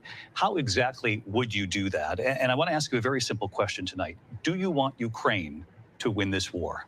I want the war to stop. I want to save lives that are being uselessly, people being killed by the millions. It's the millions. It's so much worse than the numbers that you're getting, which are fake numbers. Look, we're in for 250 billion or more because they don't ask Europe, which is a much bigger beneficiary to getting this thing done than we are. They're in for $150 billion less because Biden and you don't have the courage to ask Europe like I did with NATO. They paid billions and billions, hundreds of billions of dollars when I said, either you pay up or we're not going to protect you anymore. So that's maybe one of the reasons they don't like me as much as they like weak people. But you take a look at what's happening. We're in for 250 to 275 billion. They're into 100 to 150. They should be forced to equalize. With that being said, I want to get the war settled. I know Zelensky very well, and I know Putin very well. I have a good relationship, and they respect your president, okay? They respect me. They don't respect Biden. How would you respect him? Why? For what reason? He hasn't even made a phone call in 2 years to Putin, hasn't spoken to anybody. They don't even try and get it. That is a war that's dying to be settled. I will get it settled before I even become president. If I win, when I'm president-elect, and what I'll do is I'll speak to one, I'll speak to the other, I'll get them together. That war would have never happened. And in fact, when I saw Putin after I left, unfortunately left because our country has gone to hell. But after I left, when I saw him building up soldiers, he did it after I left. I said, oh, he must be negotiating. It must be a good, strong point of negotiation. Well, it wasn't, because Biden had no idea how to talk to him. He had no idea how to stop it. And now you have millions of people dead, and it's only getting worse, and it could lead to World War III. Don't kid yourself, David. We're playing with World War III, and we have a president that we don't even know if he's. Where is our president? We don't even know if he's a president. And just to clarify they here, threw him out of a campaign like a dog. We don't even know. Is he our president? But we have a president, Mr. President, that doesn't know he's alive. Your time is up. Just to clarify in the question, do you believe it's in the U.S. best interest for Ukraine to win this war, yes or no? I think it's the U.S. best interest to get this war finished and just get it done. All right. Negotiate a deal, because we have to stop all of these human lives from being destroyed. I want to take this to Vice President Harris. I want to get your thoughts on support for Ukraine in this moment, but also as Commander-in-Chief, if elected, how would you deal with Vladimir Putin, and would it be any different from what we're seeing from President Biden? Well, first of all, it's important to remind the former president, you're not running against Joe Biden, you're running against me. I believe the reason that Donald Trump says that this war would be over within 24 hours is because he would just give it up. And that's not who we are as Americans. Let's understand what happened here. I actually met with Zelensky a few days before Russia invaded, tried through force to change territorial boundaries, to defy one of the most important international rules and norms, which is the importance of sovereignty and territorial integrity. And I met with President Zelensky. I shared with him American intelligence about how he could defend himself. Days later, I went to NATO's eastern flank, to Poland and Romania. And through the work that I and others did, we brought 50 countries together to support Ukraine in its righteous defense. And because of our support, because of the air defense, the ammunition, the artillery, the javelins, the Abrams tanks that we have provided, Ukraine stands as an independent and free country. If Donald Trump were president, Putin would be sitting in Kyiv right now. And understand what that would mean, because Putin's agenda is not just about Ukraine. Understand why the European allies and our NATO allies are so thankful that you are no longer president, and that we understand the importance of the greatest military alliance the world has ever known, which is NATO, and what we have done to preserve the ability of Zelensky and the Ukrainians to fight for their independence. Otherwise, Putin would be sitting in Kyiv with his eyes on the rest of Europe, starting with Poland. And why don't you tell the 800,000 Polish Americans right here in Pennsylvania how quickly you would give up for the sake of favor and what you think is a friendship with what is known to be a dictator who would eat you for lunch. Vice President Harris, thank you. We've heard from both of you on Ukraine tonight. Afghanistan came up in the last hour. I wanted her to respond to something you said earlier, and I'll give you a minute here. Putin would be sitting in Moscow, and he wouldn't have lost 300,000 men and women, but he would have been sitting in Moscow. Quiet, please. He would have been sitting in Moscow, much happier than he is right now. But eventually, he's got a thing that other people don't have. He's got nuclear weapons. They don't ever talk about that. He's got nuclear weapons. Nobody ever thinks about that. And eventually, maybe he'll use them, and maybe he hasn't been that threatening, but he does have that. Something we don't even like to talk about. Nobody likes to talk about it. But just so you understand, they sent her to negotiate peace before this war started. 3 days later, he went in and he started the war because everything they said was weak and stupid. They said the wrong things. That war should have never started. She was the emissary. They sent her in to negotiate with Zelensky and Putin, and she did. And the war started 3 days later. And that's the kind of talent we have with her. She's worse than Biden. In my opinion, I think he's the worst president in the history of our country. She goes down as the worst vice president in the history of our country. But let me tell you something. She is a horrible negotiator. They sent her in to negotiate. As soon as they left, Putin did the invasion. President Trump, thank you. You did bring up something. You said she went to... Man, Trump spanked her. Trump just told her to be quiet, and she got quiet. Man. A bunch of lies coming from this fellow. And that is another one. When I went to meet with President Zelensky, I've now met with him over 5 times. The reality is it has been about standing as America always should as a leader upholding international rules and norms, as a leader who shows strength, understanding that the alliances we have around the world are dependent on our ability to look out for our friends and not favor our enemies because you adore strongmen instead of caring about democracy. And that is very much what is at stake here. The President of the United States is commander-in-chief, and the American people have a right to rely on a president who understands the significance of America's role and responsibility in terms of ensuring that there is stability and ensuring we stand up for our principles and not sell them for the benefit of personal flattery. We've talked about Ukraine and Vladimir Putin. I do want to talk about Afghanistan. It came up in the first hour of this debate. I want to move on to Afghanistan. Stoltenberg said Trump did the most amazing thing I've ever seen. He got these countries, the 28 countries at the time, to pay up. He said, I've never seen. He's the head of NATO. He said, I've never seen. For years, we were paying almost all of NATO. We were being ripped off by European nations, both on trade and on NATO. I got them to pay up by saying one of the statements you made before, if you don't pay, we're not going to protect you. President Otherwise, Trump. we would have never gotten it. He said it was one of the most incredible jobs that he's ever seen done. Thank you. I want to turn to Afghanistan. It came up in the first hour of the debate, and we witnessed a poignant moment today on Capitol Hill, honoring the soldiers who died in the chaotic withdrawal from Afghanistan. I do want to ask the Vice President, do you believe you bear any responsibility in the way that withdrawal played out? Well, I will tell you, I agreed with President Biden's decision to pull out of Afghanistan.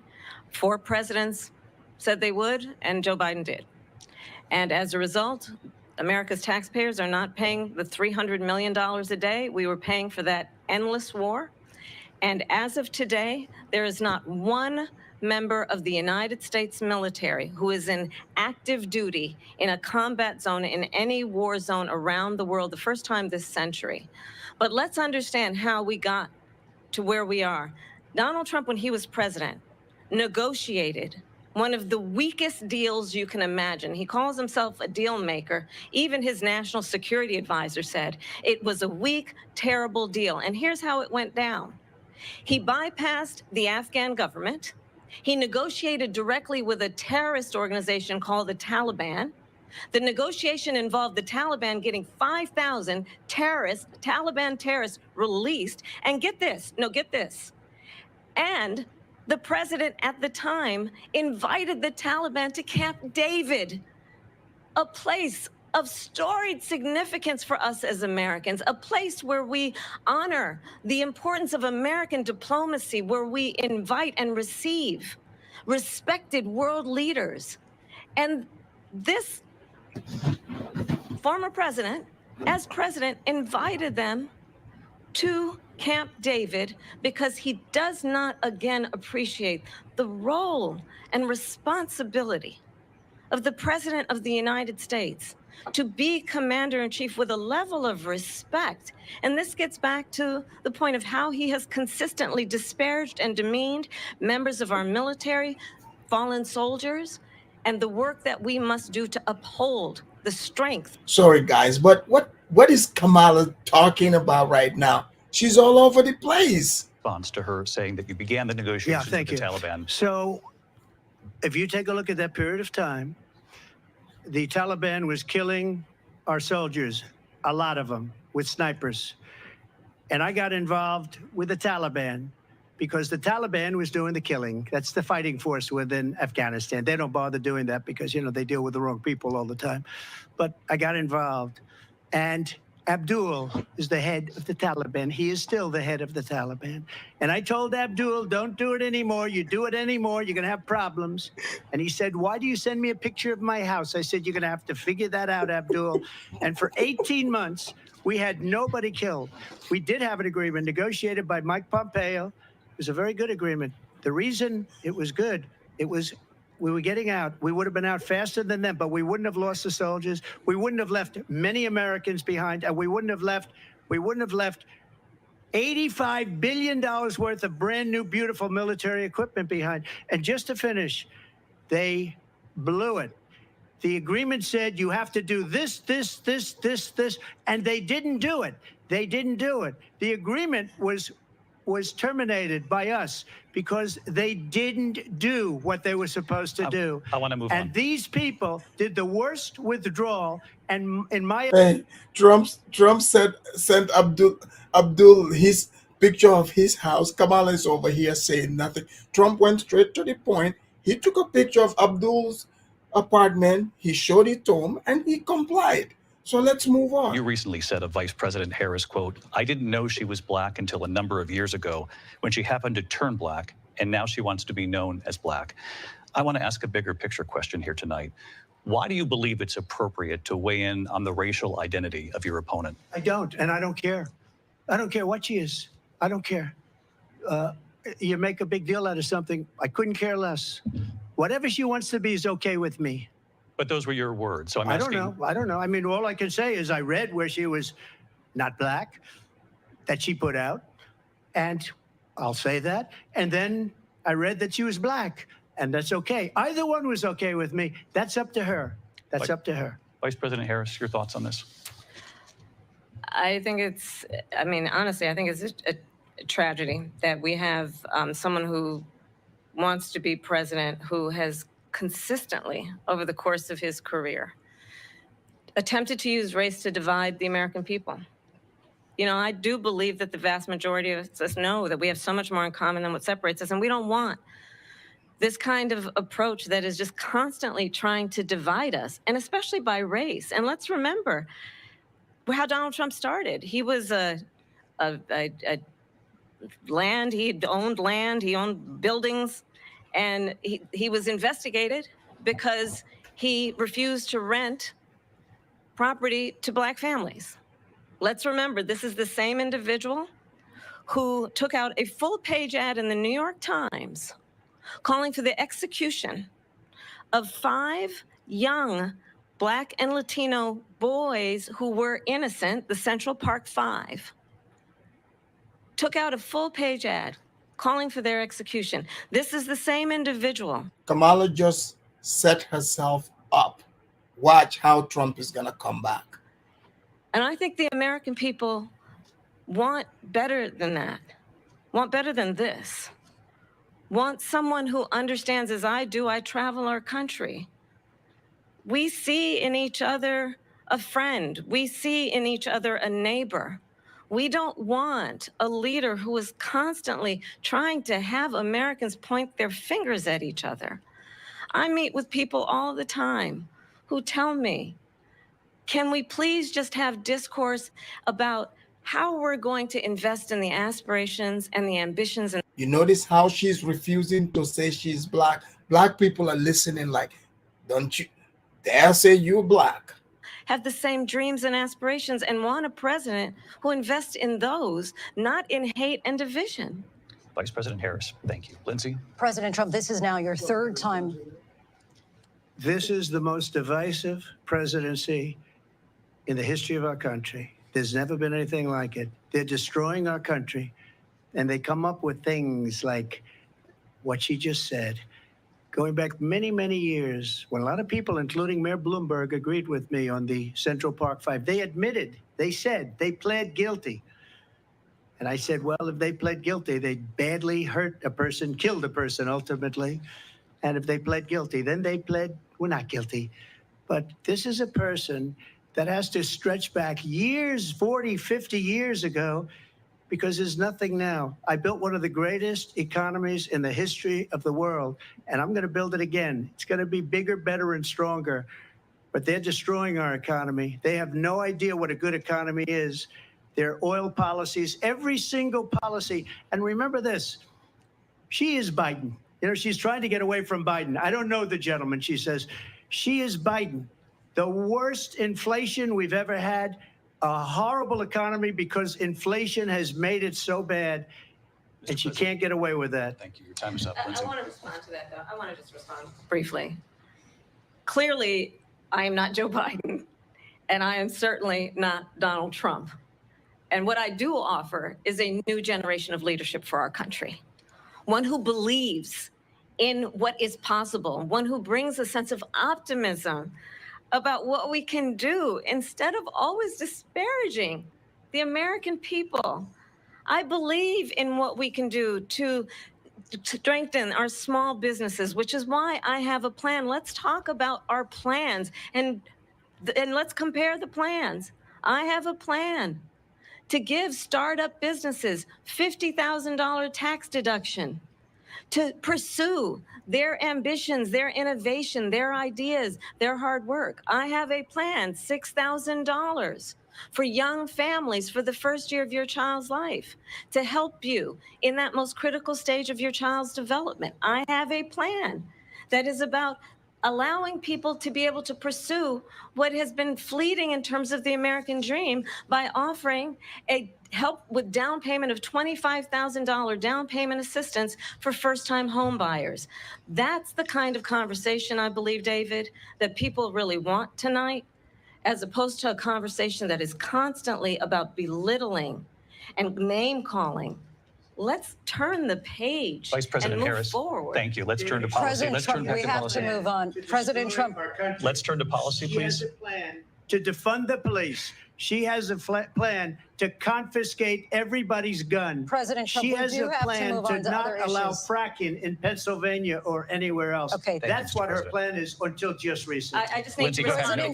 The former president has said something twice that I need to respond to. I'm sorry. We're going to move on, Vice President Harris. President Trump, this is now your third time running for president. You have long vowed to repeal and replace the Affordable Care Act, also known as Obamacare. You have failed to accomplish that. You now say you're going to keep Obamacare, quote, unless we can do something much better. Last month, you said, quote, we're working on it. So tonight, 9 years after you first started running, do you have a plan, and can you tell us what it is? Obamacare was lousy health care, always was. It's not very good today. And what I said, that if we come up with something, and we are working on things, we're going to do it and we're going to replace it. But remember this, I inherited Obamacare because Democrats wouldn't change it. They wouldn't vote for it. They were unanimous. They wouldn't vote to change it. If they would have done that, we would have had a much better plan than Obamacare. But the Democrats came up. They wouldn't vote for it. I had a choice to make when I was president. Do I save it and make it as good as it can be, never going to be great, or do I let it rot? And I felt I had an obligation, even though politically it would have been good to just let it rot and let it go away. I decided, and I told my people, the top people, and they're very good people. I have a lot of good people in that administration. We read about the bad ones. We had some real bad ones too, and so do they. They have really bad ones. The difference is they don't get rid of them. But let me just explain. I had a choice to make. Do I save it and make it as good as it can be, or do I let it rot? And I saved it. I did the right thing. But it's still never going to be great, and it's too expensive for people. And what we will do is we're looking at different plans. If we can come up with a plan that's going to cost our people, our population, less money and be better health care than Obamacare, then I would absolutely do it. But until then, I'd run it as good as it can be run. So just a yes or no, you still do not have a plan? I have concepts of a plan. I'm not president right now. But if we come up with something, I would only change it if we come up with something that's better and less expensive. And there are concepts and options we have to do that. And you'll be hearing about it in the not too distant future. Vice President Harris, in 2017, you supported Bernie Sanders' proposal to do away with private insurance and create a government-run healthcare system.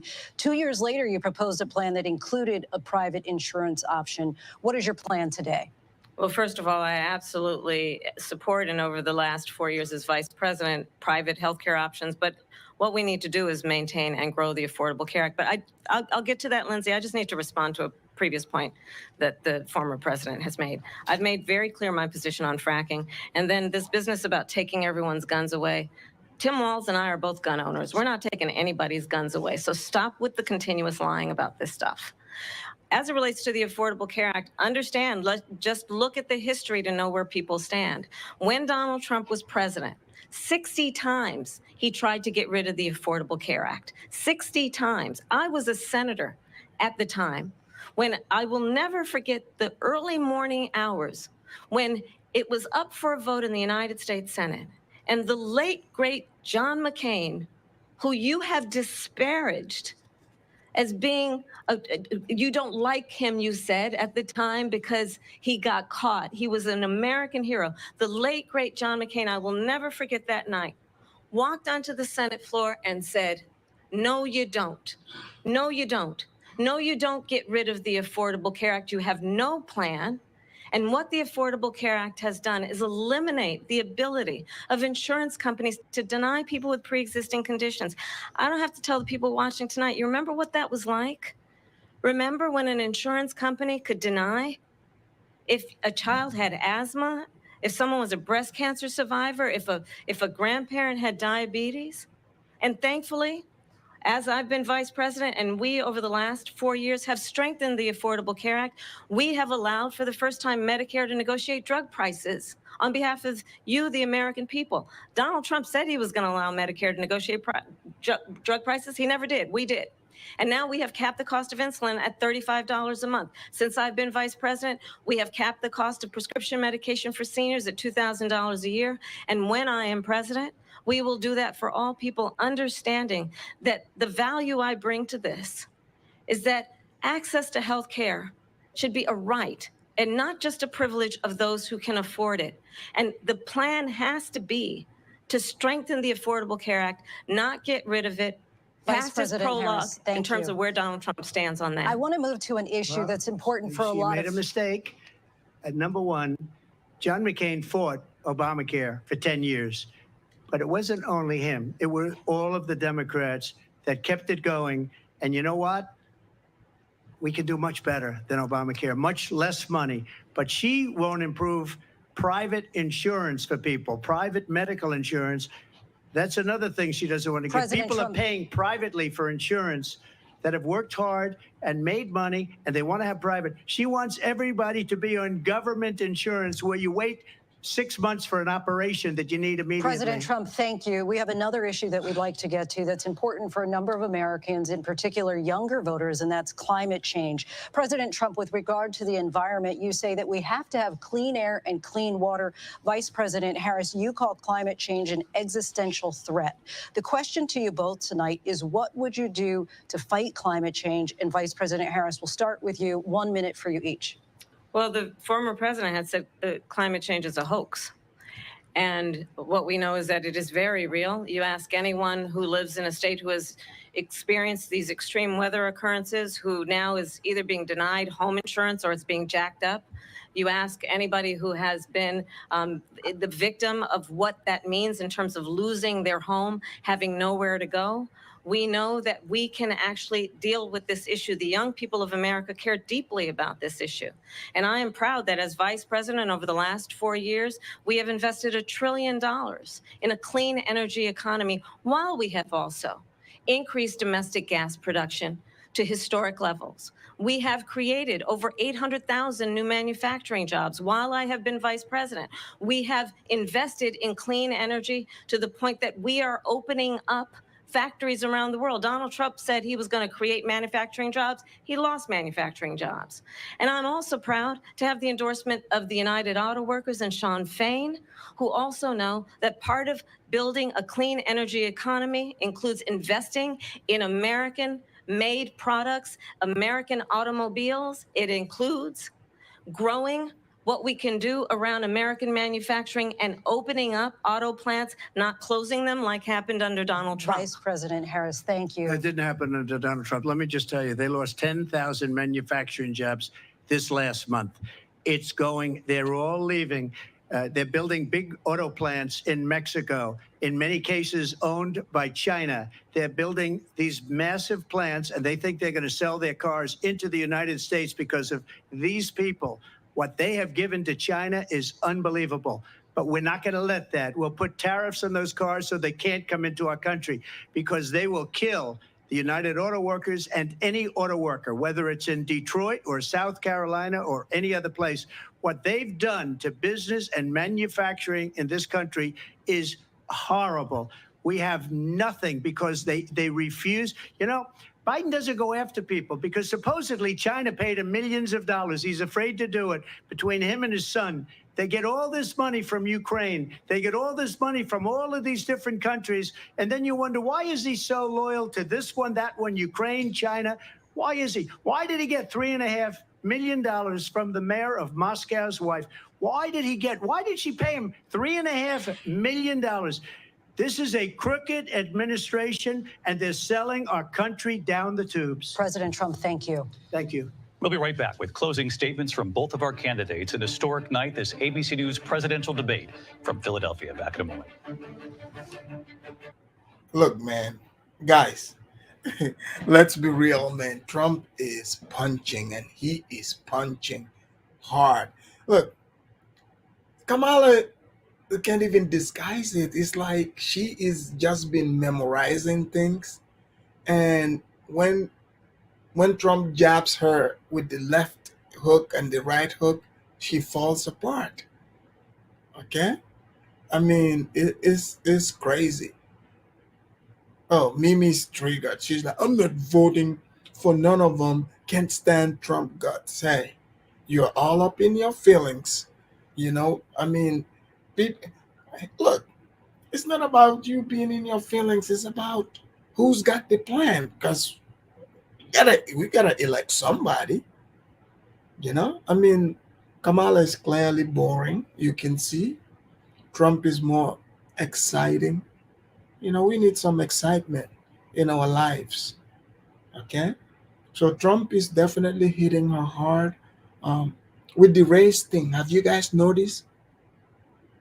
How come her comeback wasn't, no, Trump, not true. I have always been black. But Trump hit her with the right answer. Trump is like, I don't care what you are, whatever race, who cares? So completely took the race card out of her hand. Completely. Mimi said, I'm not in my feelings. I'm just letting the real Americans choose. Hey, Mimi, see, that's the thing. When you came and naturalized, they expect you to exercise those rights as American. But when you start saying, oh, the real Americans, and then when they say to you, go back to Africa, don't be mad and be like, I'm a U.S. citizen. Exercise, use your, your American privilege to vote. Okay? Well, when they create that World War III, then you will care. Then, look, either way, I'm not going to lose sleep over any of them. But it's refreshing to watch the reality here. I'm having fun. I don't know about you guys. Kamala is not, I don't think the way she expected it is not going that way. It's not going that way. Ja said Trump is winning by a smile. Yeah, facts don't care about feelings. IAS said. Well, let's, Kamala is probably like, thank God, we are about to give our last thoughts. Chuku said, I thought FBS were voting the couch this time. Well, have you noticed they haven't, they didn't talk about reparation. They didn't bring anything like that, So clearly, the Democrats never meant anything about that reparation stuff. Now they're seeing that people are like, okay, you guys are not trying to do this. So that's why you didn't hear anything in this debate. And someone asked, oh, you notice they haven't talked about Africa. They're not going to talk about Africa because Trump is America first. There's nothing wrong with that. Why should he be worried about other countries when he is the president of the United States? So they don't want that. So when you hear people talking about Africa and all these other places, those candidates, those are the globalists. Like Kamala is part of the globalist team, just on the progressive side or commie side, which she's on. I'm actually surprised she did not, respond to Trump when Trump said her father is a Marxist uh, economist. So I don't know why she didn't respond to that. Maybe because she knows it's easy to fact check that. So she's definitely being phony here. Statements, and Vice President Harris, we begin with you. So I think you've heard tonight two very different visions for our country. One that is focused on the future, and the other that is focused on the past, and an attempt to take us backward. But we're not going back. And I do believe that the American people know we all have so much more in common than what separates us. And we can chart a new way forward.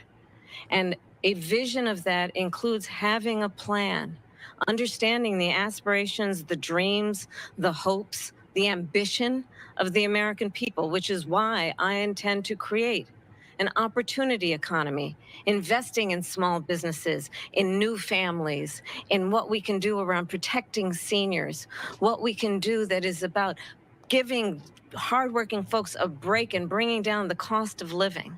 I believe in what we can do together that is about sustaining America's standing in the world and ensuring that we have the respect that we so rightly deserve, including respecting our military and ensuring we have the most lethal fighting force in the world.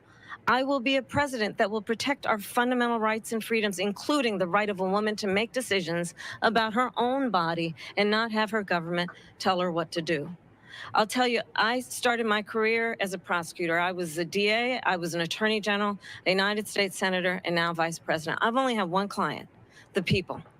And I'll tell you, as a prosecutor, I never asked a victim or a witness, are you a Republican or a Democrat? The only thing I ever asked them, are you okay? And that's the kind of president we need right now. Someone who cares about you and is not putting themselves first. I intend to be a president for all Americans and focus on what we can do over the next 10 and 20 years to build back up our country by investing right now in you, the American people. Vice President Harris, thank you. President Trump?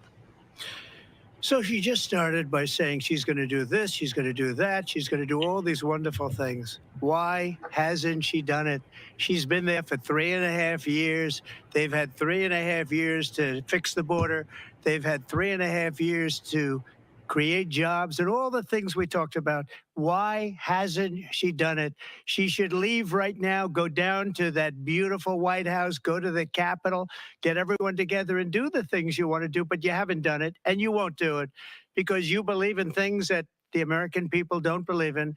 You believe in things like we're not going to frack. We're not going to take fossil fuel. We're not going to do things that are going to make this country strong, whether you like it or not. Germany tried that, and within 1 year, they were back to building normal energy plants. We're not ready for it. We can't sacrifice our country for the sake of bad vision. But I just ask one simple question. Why didn't she do it? We're a failing nation. We're a nation that's in serious decline. We're being laughed at all over the world. All over the world, they're laughed. I know the leaders very well. They're coming to see me. They call me.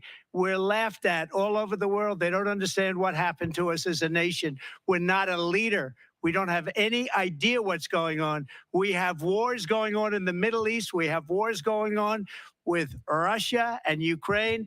We're going to end up in a third world war, and it'll be a war like no other because of nuclear weapons, the power of weaponry. I rebuilt our entire military.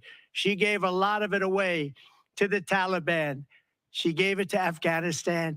What these people have done to our country, and maybe toughest of all, is allowing millions of people to come into our country. Many of them are criminals, and they're destroying our country. The worst president, the worst vice president in the history of our country. President Trump, thank you. And that is our ABC News presidential debate from here in Philadelphia at the National Constitution Center. I'm Lindsay Davis. And I'm David Muir. Thank you for watching here in the U.S. and all over the world, and from all of us here at ABC News. Good night.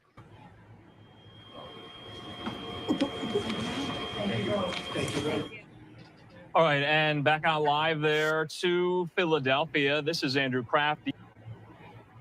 Guys, you see that?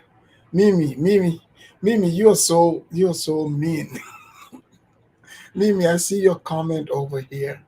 I know you were sitting there laughing.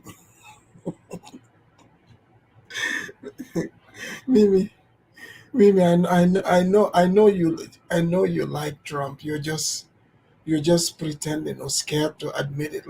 Just like most people, most people love Trump, and I've been seeing more and more people.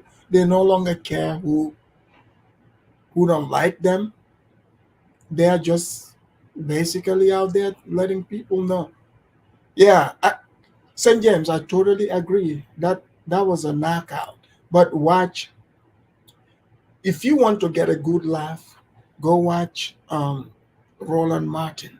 Because you see, Roland wants to position himself as somebody that's going to speak for black people.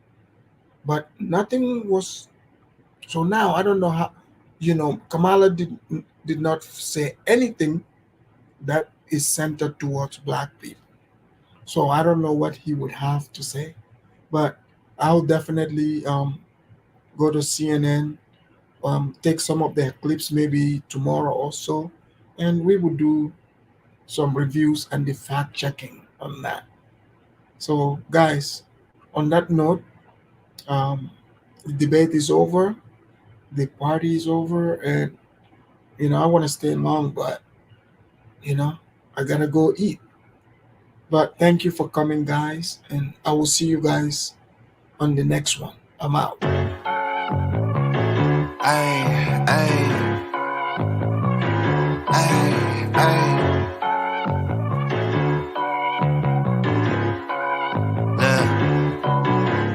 Baby girl love my bop and I like me too. No roof on my top and my babe see through.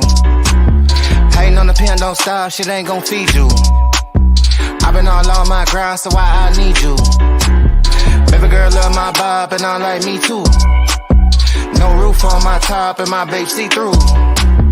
Hating on the pen, don't stop, shit ain't gon' feed you. I've been all on my grind, so why I need you. Big flex, my swole up, double cup and I'm pulled up. Niggas hating like